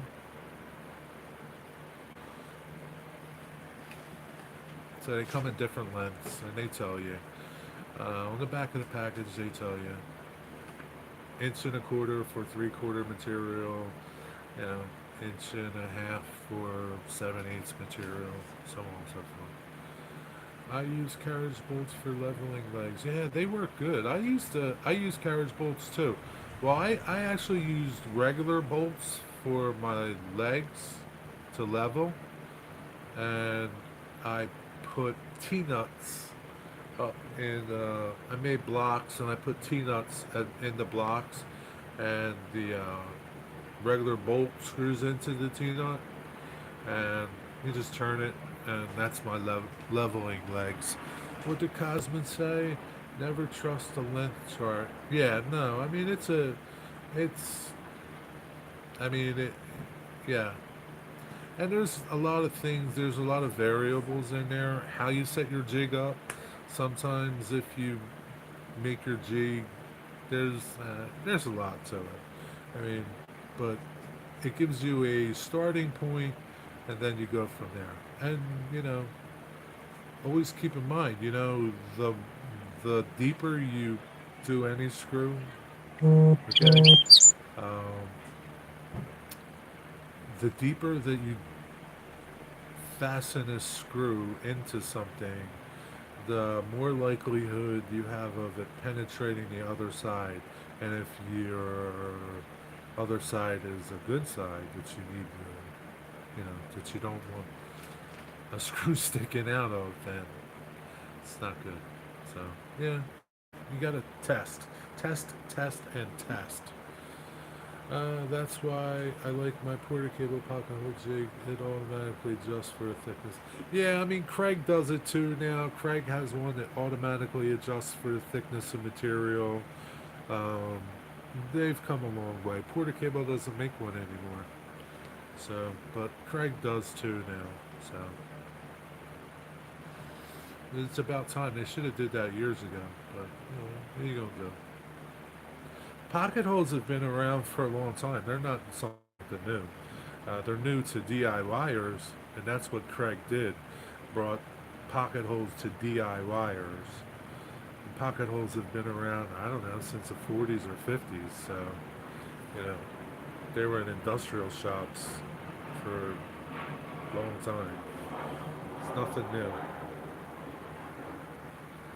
Piece, they are different deck screws, are not pocket screws. Different screws are pocket screws are down inside, not outside. They're basically designed for furniture.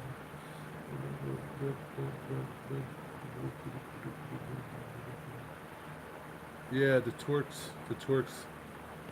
Yeah, Jason's talking about the Torx bits. They're good. I like two types of bits screw heads that I like are square drives and Torx. They're positive. They're never going to slip.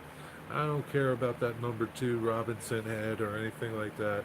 Any type of Phillips head, they can strip out easy. And it's never going to happen with a square drive. It's never going to happen with a Torx bit. It's positive.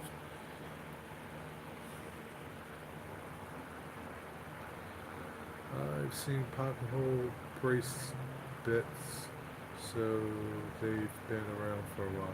Yeah. Oh, really? You've seen pocket hole brace bits? Wow. No kidding. Brace bits are, for those of you that don't know, are hand drills from before electric drills. Wow. I didn't know that. Yeah, pocket hole's been around for a long time. I'm not going to use any screws, just duct tape and bubble gum. That's good stuff, man. That stuff works good. I like the Torx drive screws. Yeah, me too. Yeah, me too. I have an old brace drill. See? Yeah, they're cool. I have some too somewhere. I don't know. I have a hand one. It's called a Yankee drop. Yankee something. It's a looks like a screwdriver, but it's a drill. Has these little, I don't know, like augerless drill bits that fit into it. They just drill holes. They're nice for doing things. Mythbusters use duct tape to hold a car to a light pole. I'm sure it would work. So here's a funny thing, right? About a month and a half ago, I did these drawers for a woman, remade kitchen drawers for her cabinets, right? And no joke, she duct taped them. She duct taped her old drawers together because they were falling apart. And it helped for, I don't know, a while. I don't know. But duct tape helped the drawers together. Kitchen drawers. I had to laugh. I never seen somebody put duct tape on them. What's up, Newland? What's going on, man? Stanley, yep, that's it. Alright. You're taking a nap, anything? Austin Hodges, how you doing, my friend? How you doing, buddy? Hang in there, man. Better things are to come, man. When you go back home, things will be good. Move on, man. You're young. You'll find love again. Jerry, what's your brand of power tool of choice? Milwaukee, well, Nikita. Nikita, Makita, for the most part. Just because I've always had Makita, so I've been in the battery platform for a long time, cordless wise. So I have um, saws and things like that. Ryobi's good too. I have a Ryobi uh, cordless nailer, cordless router, the yellow ones. Cordless wise, that's my power tool of choice. Corded wise, I use German tools. uh, I also got disconnected over sending positive energy. Yeah, man, hang in there, brother. I know you're hurting now, man. Things, things have a way of working out. Keep the faith. I know you're a man of God. Keep the faith. God won't let you down, my friend. He's there with you. Looks like a stormy day for you, but it'll get better. I could not find the liquid blue anymore. It seems that everyone has been giving it a try. What's liquid blue? What is that? Mm,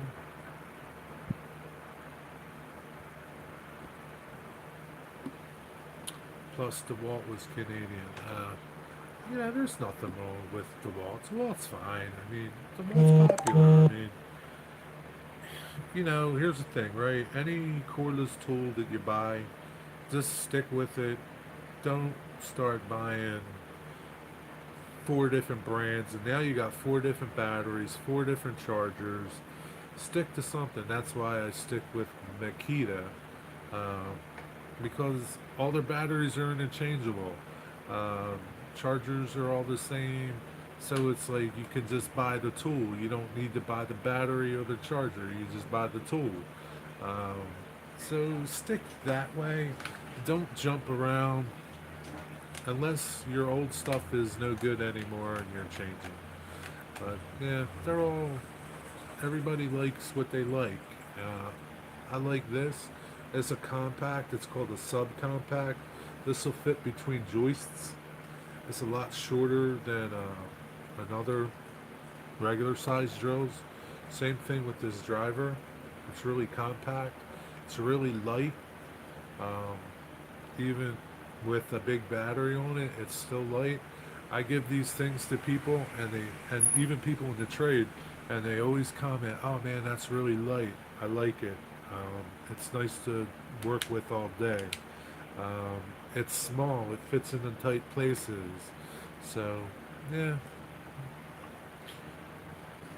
But everybody likes Wigwag likes the wall, and there's nothing wrong with the wall.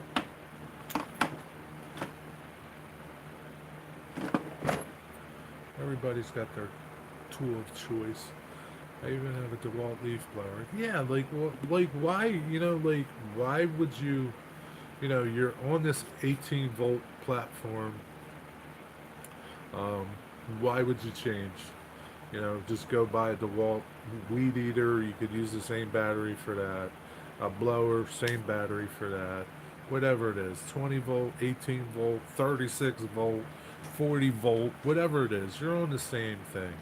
So just keep with it, and then you don't have to spend money on batteries. Your same batteries are going to work. Batteries are expensive. I mean, you know, um, yeah, when you start buying some of them batteries and 5 amp and 6 amp batteries, they're not cheap, man. But yeah, that's it. I mean, you get when you start talking about things like that, tools, you get into this Ford Chevy thing. I had to buy extra batteries for the leaf blower. We'll go through a big battery quick, yeah. Yeah, tools like that, the leaf blower, the weed whacker, they go through batteries fast. The only OPE I have that's not the Walt is my Toro snowblower. All my stuff is Milwaukee drill, circular saw, weed eater. Yeah, it's what you like.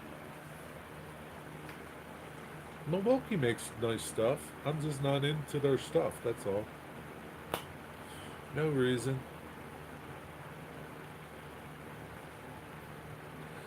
Milwaukee is like, it's good stuff, but it's a little more money than some of the other brands.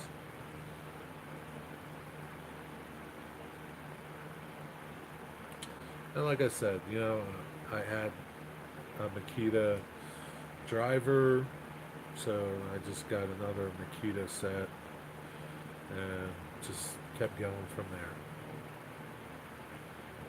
there. In reality, all the tool brands are owned by the same two companies anyway. I don't know. I don't know who owns Makita, but I'm sure it's not DeWalt or Milwaukee. I don't know. But yeah, I mean, basically, especially when you get into like the other brands, you know, like Ryobi and Cobalt. Maybe they're like owned by. One time, I think they were owned by Black and Decker, Ryobi, and now DeWalt. No, they bought Black and Decker out. I don't know. I don't follow them. I don't really. I don't. I'm not. I'm not that loyal to a tool brand, but I am invested in a tool brand. If that makes sense, I'm invested in Makita, so I stick with it. Um, if they all drop dead tomorrow, I would just find something else to replace them, you know. But they work good for me, so whatever works good for you. I'm invested in Festool. Not everybody is. Not a lot of people like Festool because they think it's overpriced. It is, but you know,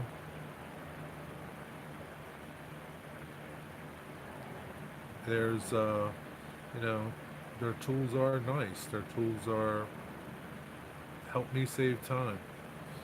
Time is money. Craftsman is not Lowe's, really. Man, Craftsman, like, Lowe's sells Craftsman. I don't know who Lowe's is or who Craftsman is anymore. They're not Sears anymore.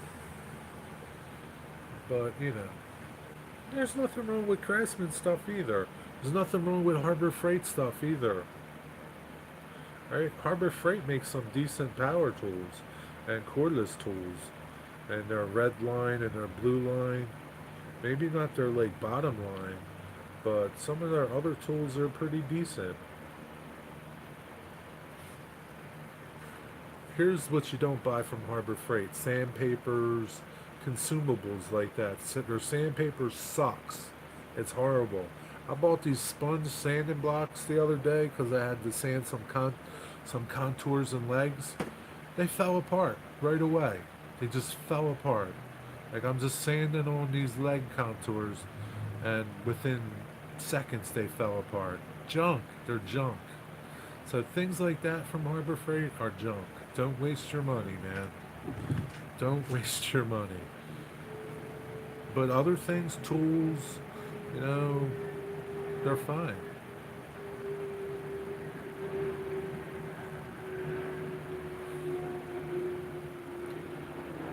For my portable stuff, I do DeWalt, been using them for years. I only have one battery, take a dump.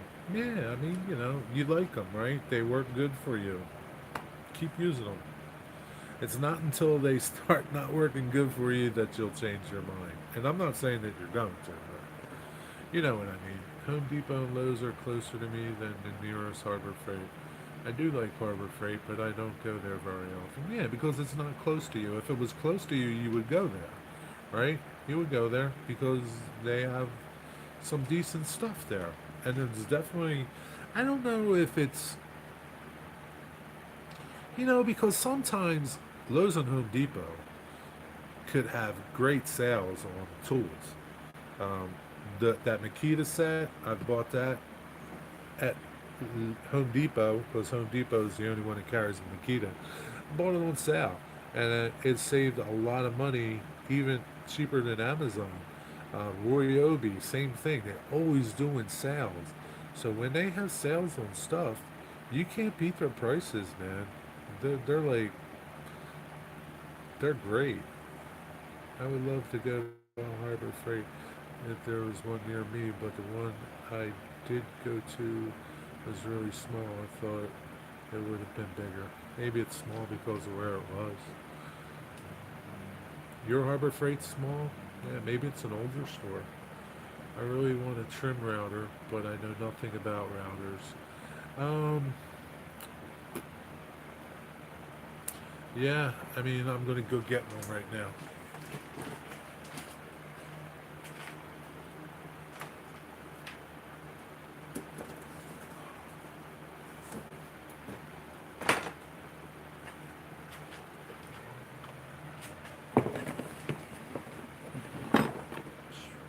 Ryobi. I got this on sale. It was tool only, right? It was $49. $49. I did a review on my woodworking channel about it. Um, it was tool only. Um, so if you have Ryobi batteries, uh, nah, nah, I wouldn't do that. It's a great router, man. It's great. It adjusts really easy. Fine adjusts here, here. Quick adjusts here, here. It's a great router, man. And you're already in the Ryobi system. Um, yeah, catch them on sale. Um, it is super simple to use. Super simple. I mean, there's you got a spinning bit, right? You got to be aware of your bit all the time, right? Um, yeah, I even me, not this router, another one. The nice thing about this corded one, once you shut it off, it stops. Whereas like a corded one will still run a little bit once you shut it off. But I've got this caught in my apron before. Just brought it down to my side and had that bit out, and it was still spinning and got caught in my apron. You just gotta be aware of it. That's it. But they work great, man. I love this router. It's cordless is the way to go. Corded routers are nice, but sometimes you need a corded router. But when you can get away from a corded router, uh, cordless is the way to go. Depending on the battery you put on here, it's not too bad. You get a lot of runtime out of it. You would have no problem. You're never going to, kill it. But I want a smaller roundover bit to take edges off of things. I do not need the power. No, and that's just what I do with this. I round over edges with this. That's what I do with it. That's all it does. This bit stays in here. It's a 16th inch round over bit. Right? It just puts a little round over on all my plywood stuff that I do. Um, uh, yeah, it's it's great. I can't I can't say enough good things about this little router. And you can't go wrong. Like $49.99. Maybe they're a little more now. I bought this like a couple of years ago. I don't know. Whenever, um, I, I don't remember when I put that video out on my other channel. So whenever that was out, because I was alerting people of the sale, and yeah, it's a great router. And you, Heath, you're already in the Ryobi system. You don't need no more batteries. You just buy the router. That's what I'm thinking. Once I put together all the framing, give it a slight round over. Yep, easy. They're messy, but that's okay.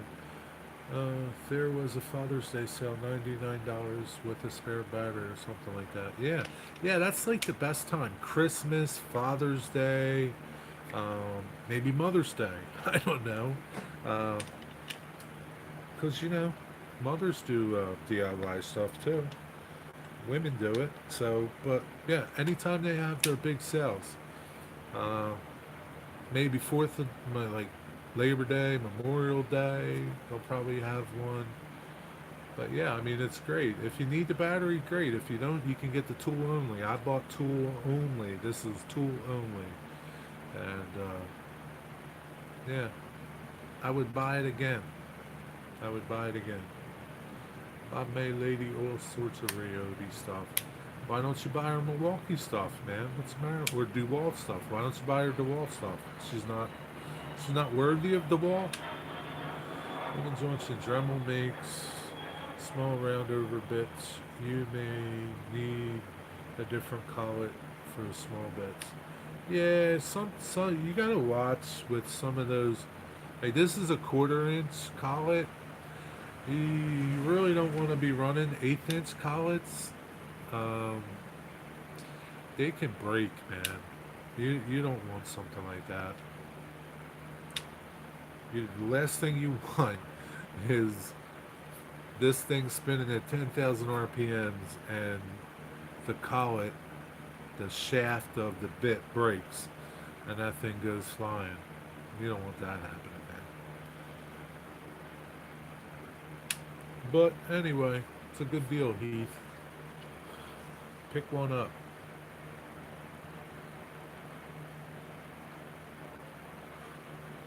One thing about plywood, plywood's rough on bits. You'll be tempted to buy cheap bits. Don't buy cheap bits. Plywood and the glue is very hard on the carbide bits. The cheaper carbide bits don't last. You gotta buy a good one. And these are not cheap. This is a white side bit. They're not expensive. I mean, they're like something like that, maybe like $30, maybe less. I don't know. They're not expensive, especially if you're doing a lot of plywood, and that's what you're going to be doing, Heath. A lot of plywood. You got a lot of plywood. But yeah, spend a little more, get a better bit. And that's with everything.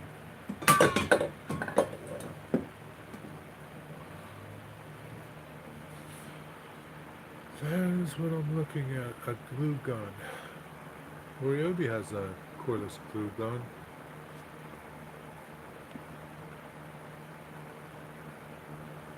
She does a lot of crafting.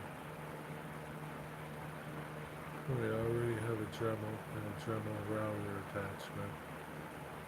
You can try your Dremel, but be careful with it, that's all. Yeah, don't force it. Take really light passes. And even if you got to take 2 passes, you don't want to force it.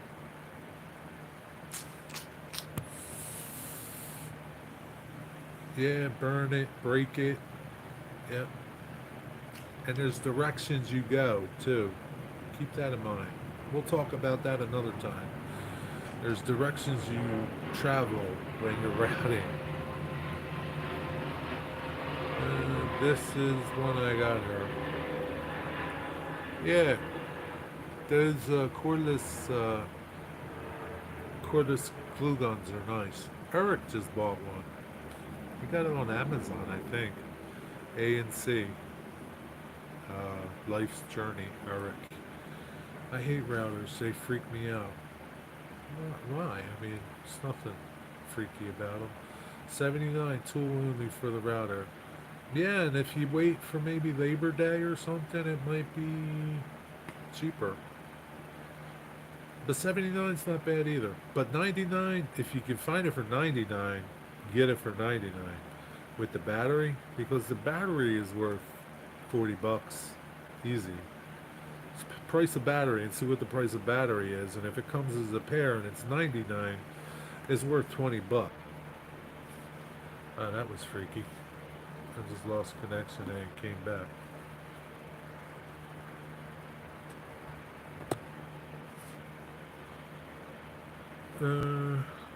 So yeah, if you missed that, if you saw for 99 with the battery, see how much the battery alone is, and then 99 is not a bad price if it's coming with the battery. 2 sizes. They have 2 sizes of glue guns. So, another thing, they do have different types of glue for the glue guns. There's all-purpose glue. I think there's like a heavier glue for the glue guns that might cover different things, like maybe wood and things like that. So that's something else to keep in mind. I'm looking for a small screw gun like the one you were showing earlier. That looked nice. This one? I mean, like you could get like the 12 volt system. This is 18. You get 12 volt system. The 12 volts are nice too. Nothing wrong with 12 volt.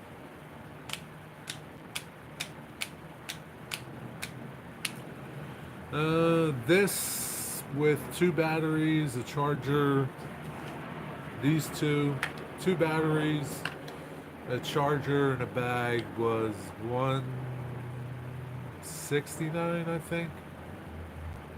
Something like that. 169, 189, something like that. But maybe you don't need them all. Maybe you don't need the impact. You just want a screw gun, just a drill.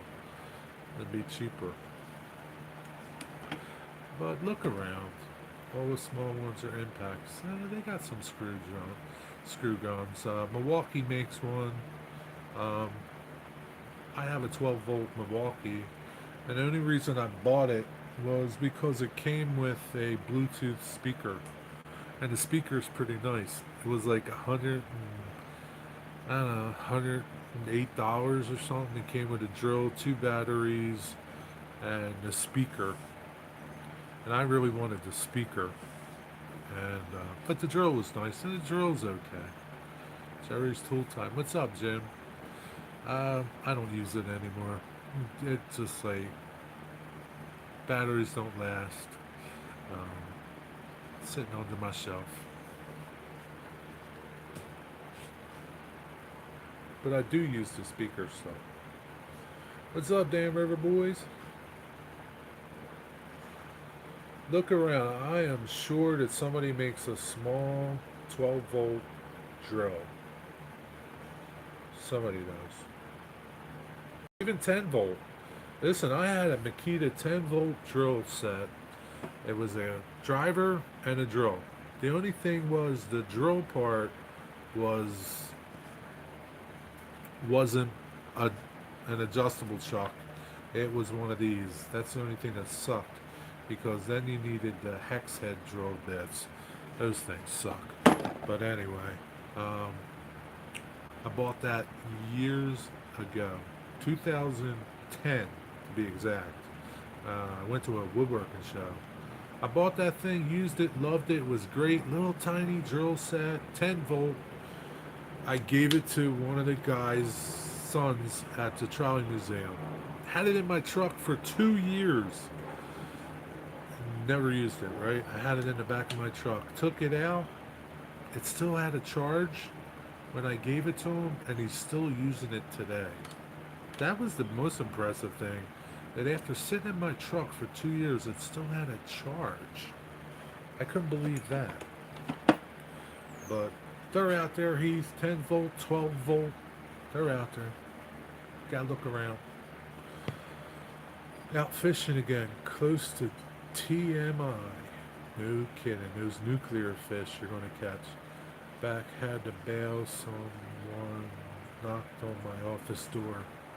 What did they want, man? Why are they bugging you?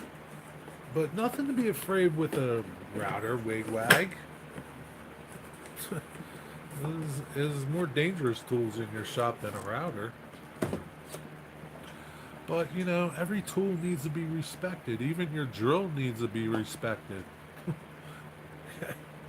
gotta respect everything that has power. My old boss who retired 2 years ago wanted to pop in and say hi. That's nice. I think I can still get keyless chucks that fit the new drivers. I don't know. Maybe you can. I never tried. I never bothered.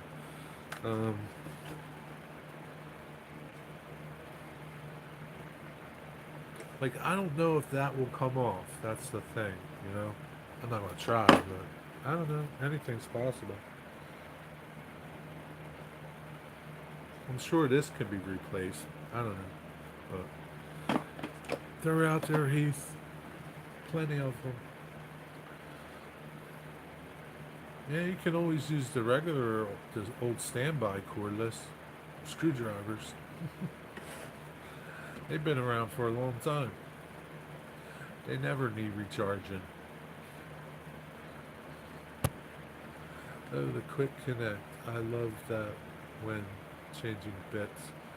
I even have a drill bit with a quick connect. Yeah, they're nice too. Yeah, you have that countersink and drill bit thing all together, right? You pull it off, and there's the drill bit under the, or the counter. There's a screw driver part under your drill bit that countersinks. They're nice. All right, Wigwag, have a nice nap. If you open the chuck up all the way, yeah, should be an Allen wrench. Remove it. Yeah. Yeah, I don't know what's in here. There's something in here. Doesn't look like an Allen wrench, but looks more like a slot. And they're probably all different. But I don't need to replace it. So. they just pop in the driver with a quick hex. Oh, okay. I have a so you know you know Milwaukee makes one. DeWalt makes one now. Like this drill, right? This head comes off, and then this goes on, right? Comes off, and then there's an angle head that goes on, angle. So I mean, these are out there. Milwaukee makes one now. DeWalt makes one now. I think Bosch makes one too. Um, but this has been around for a long time. Those guys just started doing this stuff. I have some quick change bit sets. Yeah. I have a countersink bit that has a small drill bit. Allows me to drill a pilot hole. Yeah. Yeah, they're nice. They're invaluable.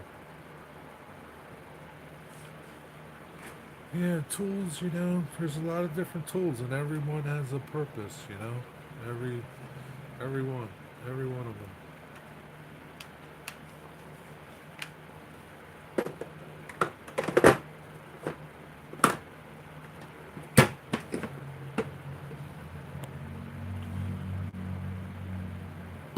Yeah, like that little thing angle attachment that you showed last night, Keith, on your show. That's nice. That comes in handy. I have a right angle drill for my Dremel. It's nice. Yeah. When you need that right angle drill, it's like priceless, man. You might not use it a lot, but when you need it, it comes in handy. It's well worth it. You'll thank yourself for having either the drill or the attachment.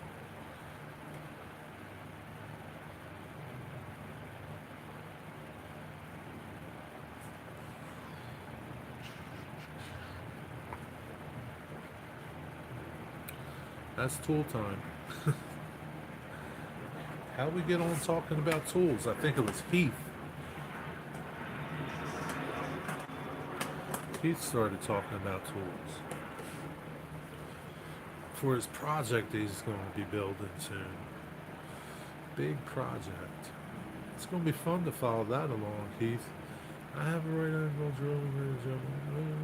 Tools are a must in model railroading for bench work. Yeah, they come in handy. Oh, Keith, blame Heath. Yeah, blame Heath. Yeah, they help. And you don't need fancy tools to do bench work. Look at Mystic. Mystic did his bench work with a handsaw. He did his bench work with a handsaw. I don't even want to use a handsaw.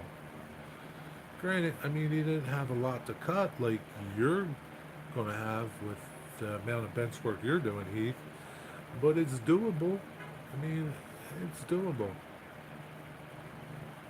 Yeah, it's dedication. But if you're just doing a little bit, if you're just making a few modules, what's the sense in buying a drill, a circular saw and, all that other stuff that goes along with it? At least the handsaw is, it's pretty safe, man. You're the only thing power in it. It doesn't keep running when you pull the trigger, you know. And he did a fine job. He did an excellent job doing his bench work. Hey, Waycross Trains, what's up? I've collected my rotary tools over many years. That drill I've had is a really long time. Yeah, it looks like an old one. That's an oldie. As long as it still works, that's all that matters. Mystic should have some beefed up biceps. Yeah, I guess he does. I don't know. Not too tough to saw 1x3s. No, it's not. But to saw them so that they're square is pretty challenging. It, you know, I mean, you know, it takes a little bit, and they work. Everyone's rushing to Lee Nielsen now to get saws. I don't think so. Who? That's what they'll say, Cosman. Or Lee Valley. Don't forget Lee Valley. In the old Ryobi blue color, I have a drill and a 4-inch trim saw. Yeah, that old Ryobi blue. You have a trim saw, huh? That's dangerous. If you want to come and get it, I will give you a Craftsman radio arm saw. What's he going to do with that? Where's he going to put that? Didn't Rocky Balboa train with a handsaw in Rocky 4? I don't know. Did he? I don't know. Anyone, another one of mine got 1,200 views this morning. Good for you. Okay, I'm back. Welcome back, Randall. We're still here. I don't know how long I'll be here for. But 78. Just checking my battery. But yeah, man, they built a lot of furniture and stuff with hand tools back in the day. Yeah, they take a little bit of work, but you know, you got it done. So don't think you need all these fancy tools to do stuff. You don't. They help, but you don't need them. Mystic proved it. He built his bench work with a handsaw and a drill. That's it. Oh. If I'm getting my power tools, I can still do it both ways. Yeah, a lot of people can't use hand tools. And that's fine because they just don't know how. Never did it. Nobody wants to break that much of a sweat sawing stuff by hand, especially when it's hot out.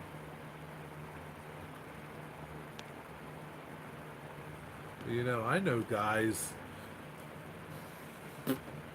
I met this guy at a woodworking show, and he was a builder, and he only used hand tools, hand saws.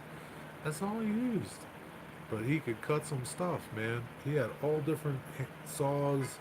There's different saws that do different tasks, hand saws. There's some for ripping, some for cross-cutting, there's combos, there's all different ones. You know, they're all not created equal. So you pick the right tool for the right job. Just like table saws, there's different blades to cut different ways. They're all, I mean, there's combo blades, but, you know, there are dedicated blades for ripping, dedicated blades for cross-cutting, dedicated blades for miter saws, trim work. So, you know, there's something. Remember, D-Roll Darrow was convinced I was about to break out a hammer and nails. Yeah, that would have been funny. That would have been okay, right? I was looking at it today at Home Depot and I just didn't get it. What were you looking at? I had a crew on the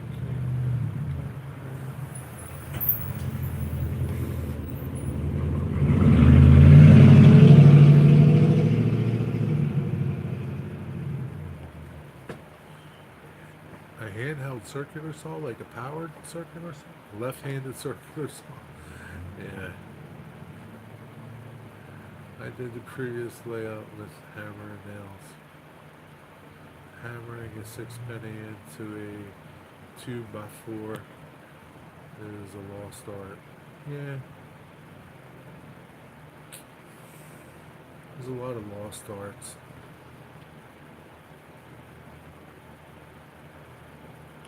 There's guys that still build furniture with hand tools.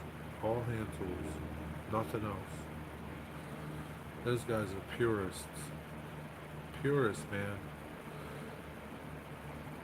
But they're out there. There's some guys out there. I know guys. Nothing but hand tools. Nothing. Everything. Every process is done with a hand tool. Cosman used to be one. I have a Bosch left-handed circular saw. Bought it when I had no idea what I was doing. I know a guy like that, and he wouldn't even use nails Or screws, all wooden dowels, yeah. I have one workers, it's not for sale. I have some left-handed tools, hammers. Yes, they do exist. Hard to find.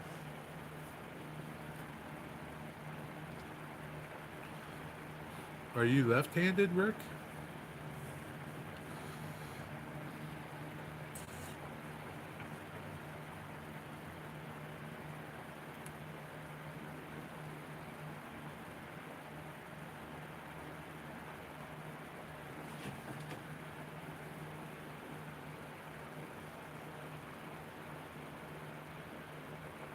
You knew I would break out the Festool sooner or later, Cosmin. Rick and I always stay in our right mind of frame. You left-handed, train freak? Like, here's one of those little 12 volt Milwaukee batteries. Little tiny thing.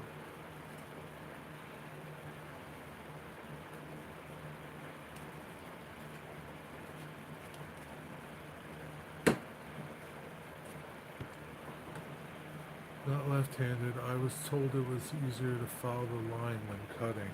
I don't know. Really old worm drive saws were left-handed by design. This is true. You're left-handed, huh? Right left-handed too? Some people do both. Are batteries a consumable? Do you add some money in your project's estimate for your tool replacements? I know guys that do, or did. I used to have a friend, Cosmin knows him, Joe. I used to have this Joe. Joe was such a, I don't know how you put it. He he would break down. He was a professional woodworker, and his projects. When he did a project, he would factor in saw blade, resharpening, consumables, everything. You know, like batteries, um, sandpaper, everything that was involved in a job. He had a field where he can add a value with it to figure out cost. No, I don't, Keith. Things like sandpaper, things like that, I do, but like batteries, no. Saw blades, no, not really. I might add something at the bottom that kind of covers everything. Yeah, you just do a 10% incidentals. That kind of covers saw blade sharpening, router bit sharpening, things like that. Consumables, they're consumables, sort of. But yeah, I don't for batteries. It's just part, like, yeah, you can figure in shop expense too, everything is in there, I guess, sort of. There's the left-handed screwdriver. How much you want for that left-handed screwdriver? One thing I can do right-handed is shoot a rifle or shotgun. It's your right eye dominant.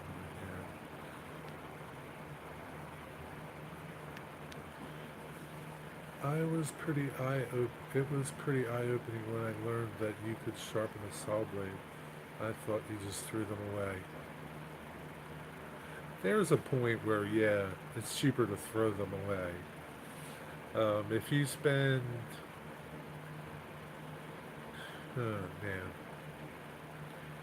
depends, right? So, like, you got this little blade, uh, like your circular saw blade that might be 7¼ inches. I don't know how much they are now. I haven't bought one in a while. Say it's $20. It ain't worth sharpening.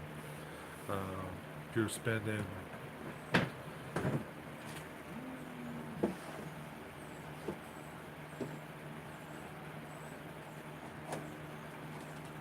And you can spend a lot for saw blades. Like, this blade probably costs like $50, $60. I don't know. yeah, you can send it out and get sharpened, and prolongs the life of the blade. You can keep using it as long as it's not warped or anything. Some blades, I have a blade that's $150. Yeah, you send it out to get sharpened. Uh, just depends how much you spend on it. If it costs you like $50, $40, $30, $20, it's probably not worth getting sharpened. Just buy a new one. Harbor Freight has saw blade sharpeners for $150. Looks alright. Yeah. I don't know if I'd want to try one. You try one and let me know, bro. You can get carbide tips replaced. Yes. Yep. Yep. Sometimes they chip. I have a couple that I have a whole array of saw blades, right?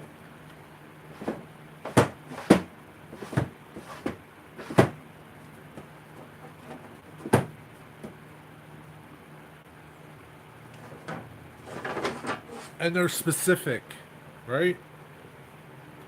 This says pine only. I only cut pine with it. It's a ripping blade. You can see it's all like caked up. It's all deposits from pine. Pine's nasty. That's what it does to your blades. Has all this pitch on it. Pine tar. Takes a lot to clean them. Um, there might be some broken teeth on here. No, not on this one. But yeah, I've gotten them replaced. You can get them replaced. So yeah, I mean, the more expensive the blade, you're going to sharpen it and you're going to replace teeth. It's just how it is. Unless it's bad. Yeah, Heath, there's a whole little world out there.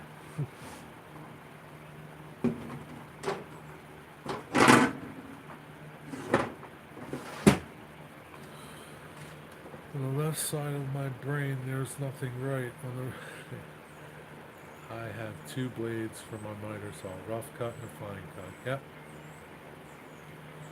Yep. There's a local John Deere dealer that sharpens blades as a surface. That's nice. Yeah. It's nice when you can get them. There used to be this old guy, man, uh, where my old shop used to be, a couple towns over. He used to sharpen everything, man. Saw blades, hand saws, chainsaws. Nobody does that anymore like you used to be able to find. Um, some places, but that's a rare thing. But yeah, you can resharpen them. And then, like, some even like the old saw blades that aren't carbide, they would sharpen them more. So, but after a while, they're junk. Because every time you sharpen it, it gets a little smaller. Especially hand saws, they get smaller. And you sharpen it a couple hundred times, and you wind up with this little tiny saw.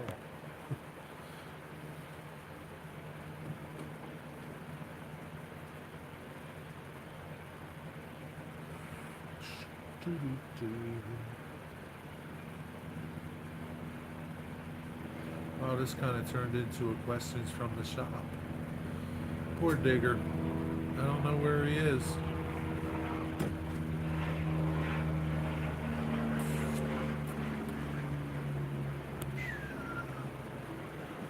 Any more questions, Heath?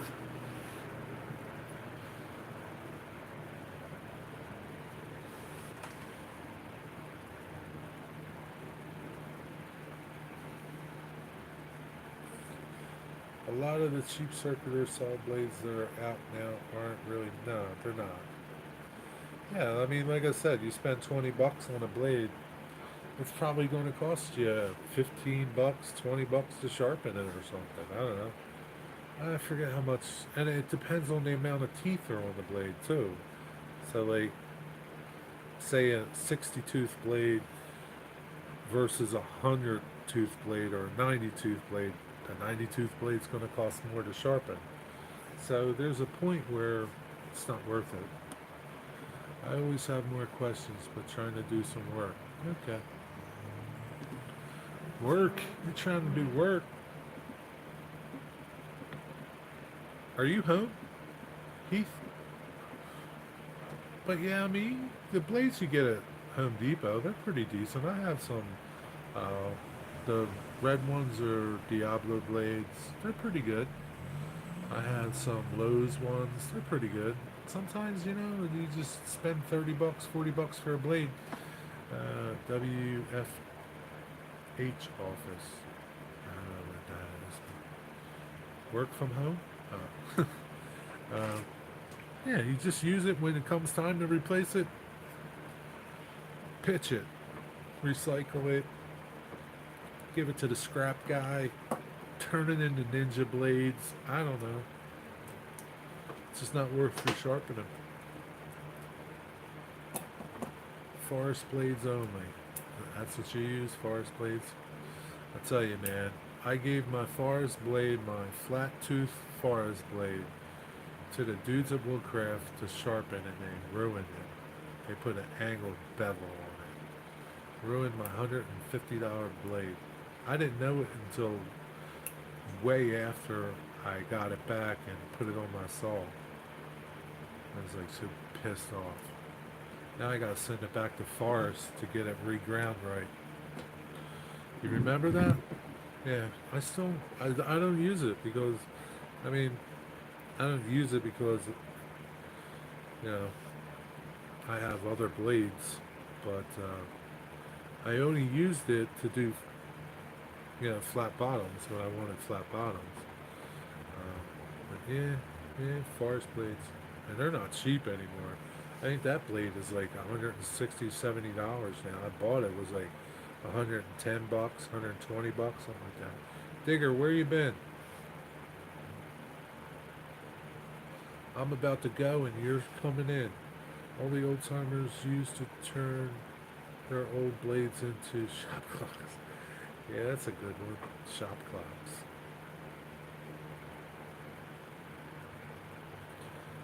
I guess maybe you could like turn them into knife blades. Get somebody to do a knife blade out of them or something. I don't know what else you could do with them. Shop clock. How many clocks can you have? Been doing stuff. Okay. As long as you've been doing stuff. That's all that matters. I've been doing stuff too. I've been doing questions from the shop. Do you have any? I bought about 6 blades from way back, still in protected plastic. You know how I am. Yeah, for sure. Gus Hadley, what's up, my friend? From West Virginia. How's West Virginia? Yeehaw! Yee yee! What's up, Gus? Hit the road, Jack. Or is it? No. Isn't there a song about Gus? Oh boy. That's it. No questions, Digger?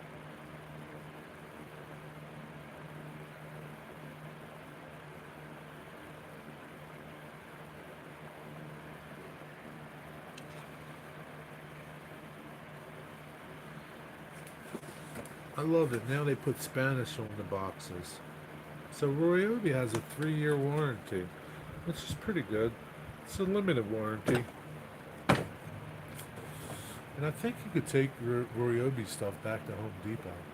Ron was angry because I didn't tidy up all the grass when the gardener left. Yeah, I have a question.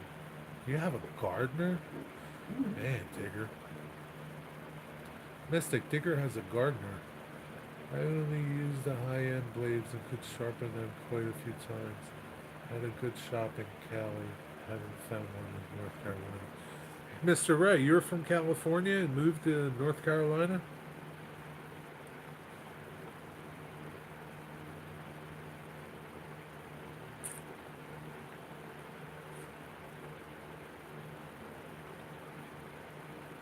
I went to transfer to West Virginia for work.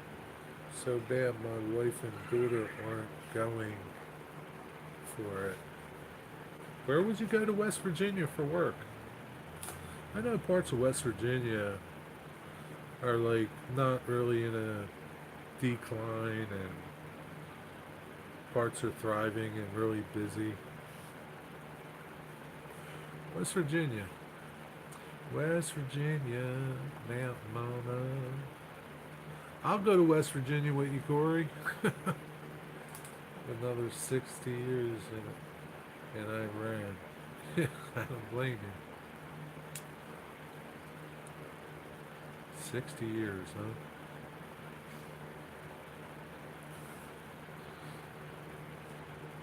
I'd move to West Virginia too, huh? Maybe we can start a community down there. Looks pretty nice, man. Cost of living looks pretty cheap.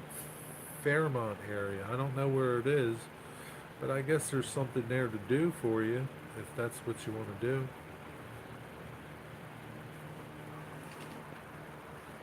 My question is, should I get rid of my car and do without or buy a different one?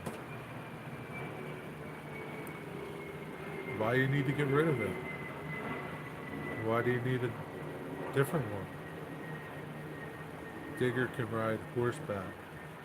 Yes, he comes and does some jobs that I'm not going to do because I'm too old and fat. No, it's okay. That's why there's dudes that do those things, right? There's guys that do things like that, right? Right? Heath could do his own layout, but there's guys that do those things that make it a little easier for you, right? Dwight Curley, I don't know. He could build his own mountain, but there's women that can build those things for you. I ride horses, Mystic. Yes. Oh, Digger, you really want to get a new car? What's up with that? You don't drive your car that much. If you go without owning a car, does your social scale go up? People are great too. How far is it from you, Corey? This part of West Virginia you speak of. Why don't your wife want to move there? What's the big deal? Especially it's maybe what, like 2-3 hours from where you are? It's not that far. Cost of living's cheaper. Less bullshit. Less dumbasses. I don't know. It's pretty attractive to me. I'm seriously sick of this area. Seriously sick of it. There's too many stupid people, man. Like, people aggravate me to no end anymore. I can't stand it. It's like, I'm ready to go, man. I gotta go. I gotta go before I start doing things I don't want to do. I need a car for the trip to Getz. What's Getz? I don't have a social scale, social life, or social anything. I don't go out into the people world. I fixed it. Yeah, the people world sucks, man. Not everywhere, but some places, big cities suck. Big cities suck big time. Sorry, Heath. But some people like the big city. I never did, ever did. Now I hate it even more. I loathe it.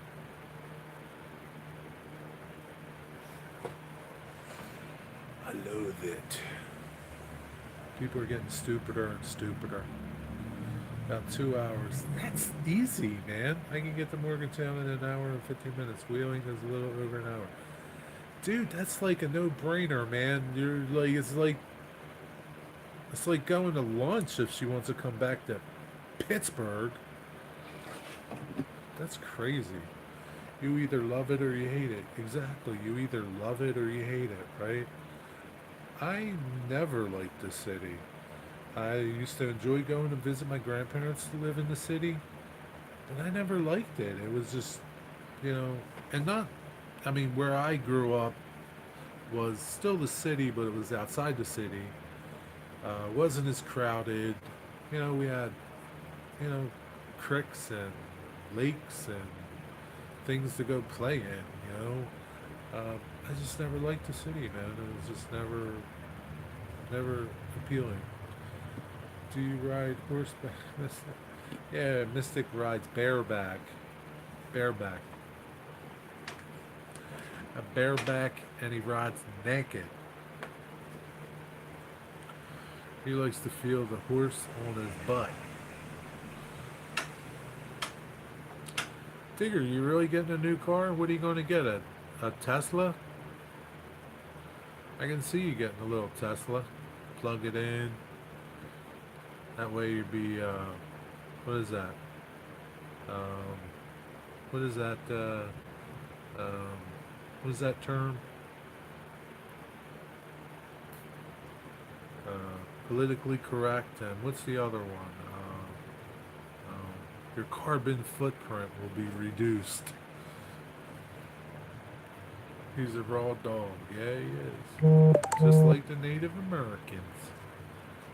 I had my days on a horse. See, Dwight Curley used to ride a horse bareback, butt naked. Bareback riding is fine, but not butt naked. That's disrespecting the horse. Well, right? You think so? Train leaving the yard has a good mix of rolling stop. Cool. Just getting video.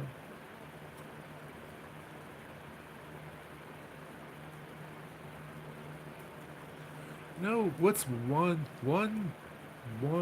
train car that doesn't exist anymore, at least that I know of, that you would like to see again running on the railroad? I have one. Do you all have one? A train car that doesn't exist anymore on the railroad. What is it? You got one? F Teslas. I do not want anything to do with electric cars. Internal combustion engines for me. Caboose? There's still some out there. There's still some railroads that use cabooses.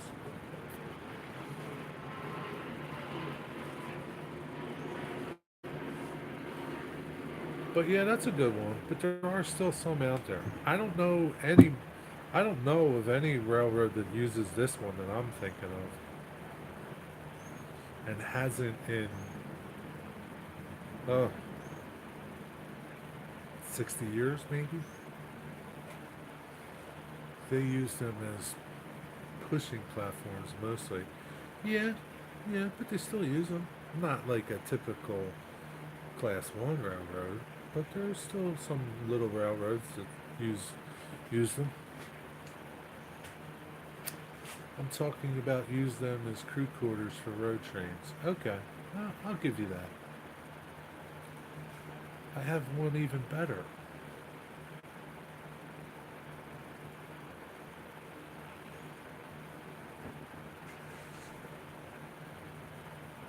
Nobody wants to play along? Just Heath? That's it? Road railers. There's still some road railers around. Sorry I chickened out. Sending you my homemade sticker because you're going to be angry with me. It's a little. I'm not going to be angry with you. Look at some of them stickers up there. I'm not going to be angry with you. Livestock truck trailers, livestock cars.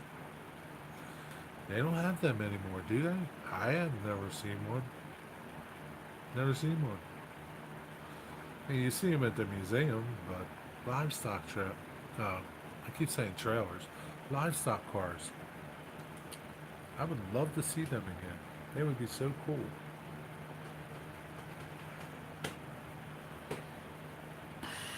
But yeah, those road railers, once they're gone, they're gone. It's gonna be sad when they're gone. I'm glad Pappy caught them. Yeah, there is 2 trains left. Yeah, that's what Pappy said. The end of July, they're done. That's a shame, man. I don't understand why they're getting rid of them things. To me, that's like a win-win. Question, Jeremy: is it a good idea to buy shares of Budweiser? No, it's not. It's not a good idea. They're never coming back. First railroads will trade up permanent cash.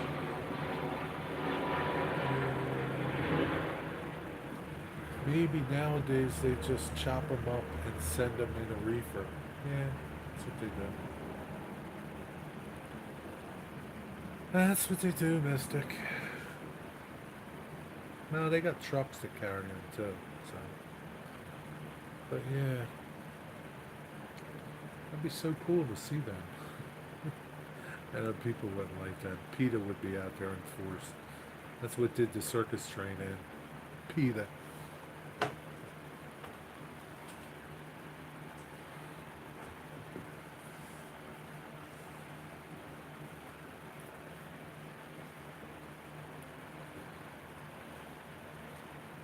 So what are you going to get, Digger? Get rid of your car and what are you going to get? A little Jaguar or something?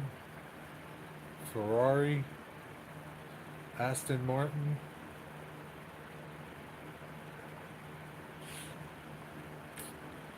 PBR is the cheapest beer in the giant grocery store.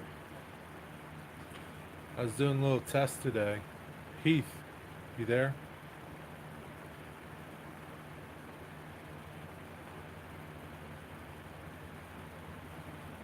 I could see Digger in a Gia. What's a Gia? Yes, I quite like the guys. Hi. Yeah. Yeah. You need to talk to me? Oh, hi. It's my neighbor across the street.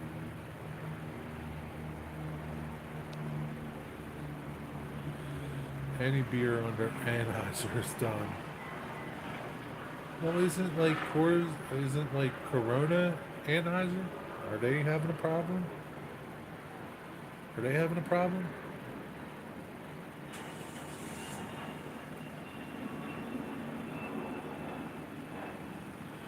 Nah, nothing fancy, Mystic. Still to drive an electric car. I like my electric car, Digger says. I charge it up and go.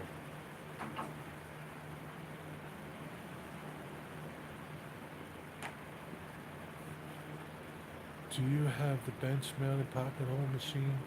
I don't have a bench machine, but this is what mine looks like.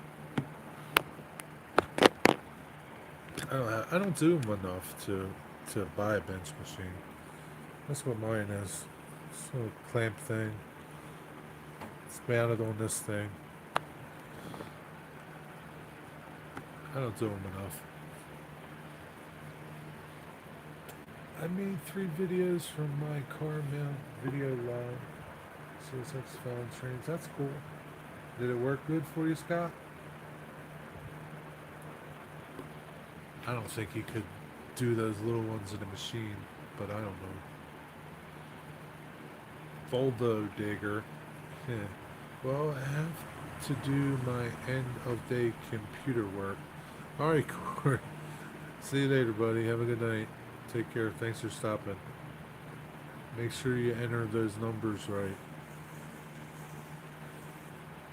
Digger, you should drive an old 1930s truck belching smoke. Social protest. Yeah, I don't blame you. That sounds like a good idea, Mystic. But he doesn't drive that much, Mystic. What kind of social protesting would he really be accomplishing? Not much. Just gotta drive more.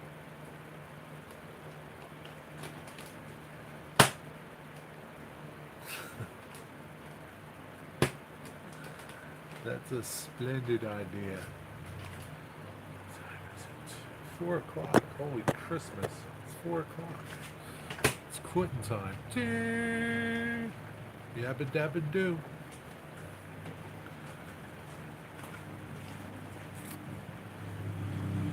I was on a road trip, stopped for gas. Got his EV, was charging it up. Only get 300 miles on an 8-hour charge. That rate, it took him a week to get from Bay Area to Seattle. Yeah, that's the bad part. With the horn that says Auga. Yeah, that's the one thing about those electric cars. Say if you were going on a typical 5-hour gasoline trip, I don't know, but maybe it might take you 7 with an electric car. All the times you gotta stop. I don't know. They're not for me.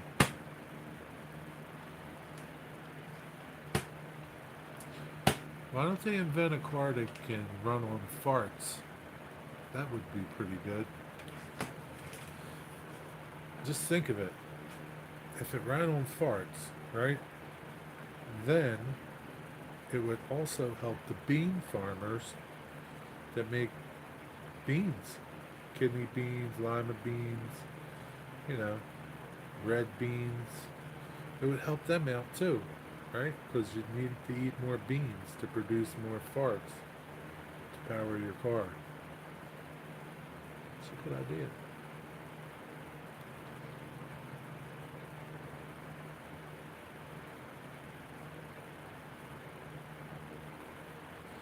Somebody's going to run with that too, just like my food in a pouch. Don't forget, I think tonight's Powerball is $1 billion. $1 billion. Don't forget to play your Powerballs. I heard a cool story about an ex-F1 driver converting a 1990 F1 car to run on synthetic fuel. Yeah, cooks. They can run cars on ethanol, totally renewable fuel.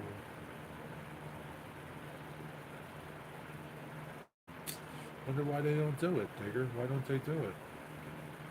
If they want to charge a massive premium and pretend it helps the environment. That's how it is. Whatever happened to Willie Nelson's biodiesel? I don't know. Maybe it's still going. I tried moonshine in the lawnmower. It wouldn't run, Digger.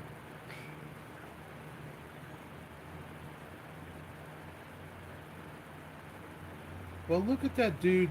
You know, if you ever watched Mountain Men, Eustace used to run his truck by burning wood in the back of it. I don't. I forget what he called it. What's it called? I don't know. All right, Randall. See you, buddy. Thanks for stopping again.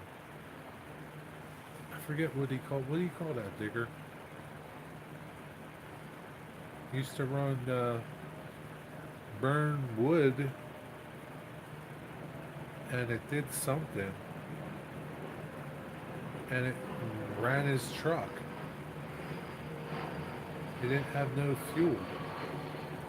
I know. Beans, beans. Yep. That's right, man. Farts.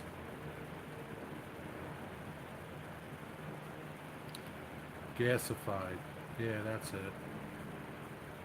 I'm going to go take out the dog. Alright, see you, Heath. Have a good night. After dinner. Okay? 7, 8, something like that. 6.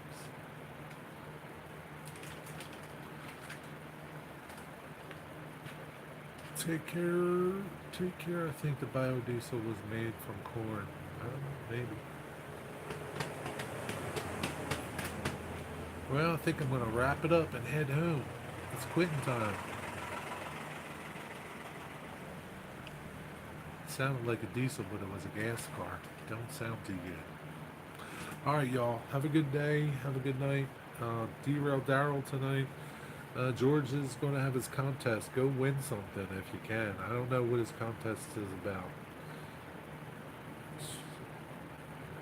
But go check it out. 8 o'clock tonight. Derail Daryl show. Go play the Powerball and all that stuff. I'll catch you guys later. Let's see. Today's Wednesday, right? Yeah. I don't know. Peace, everybody. Have a good night. Thanks for hanging out. Over and out. Messages help for review. Alright. See you guys. See ya. See ya.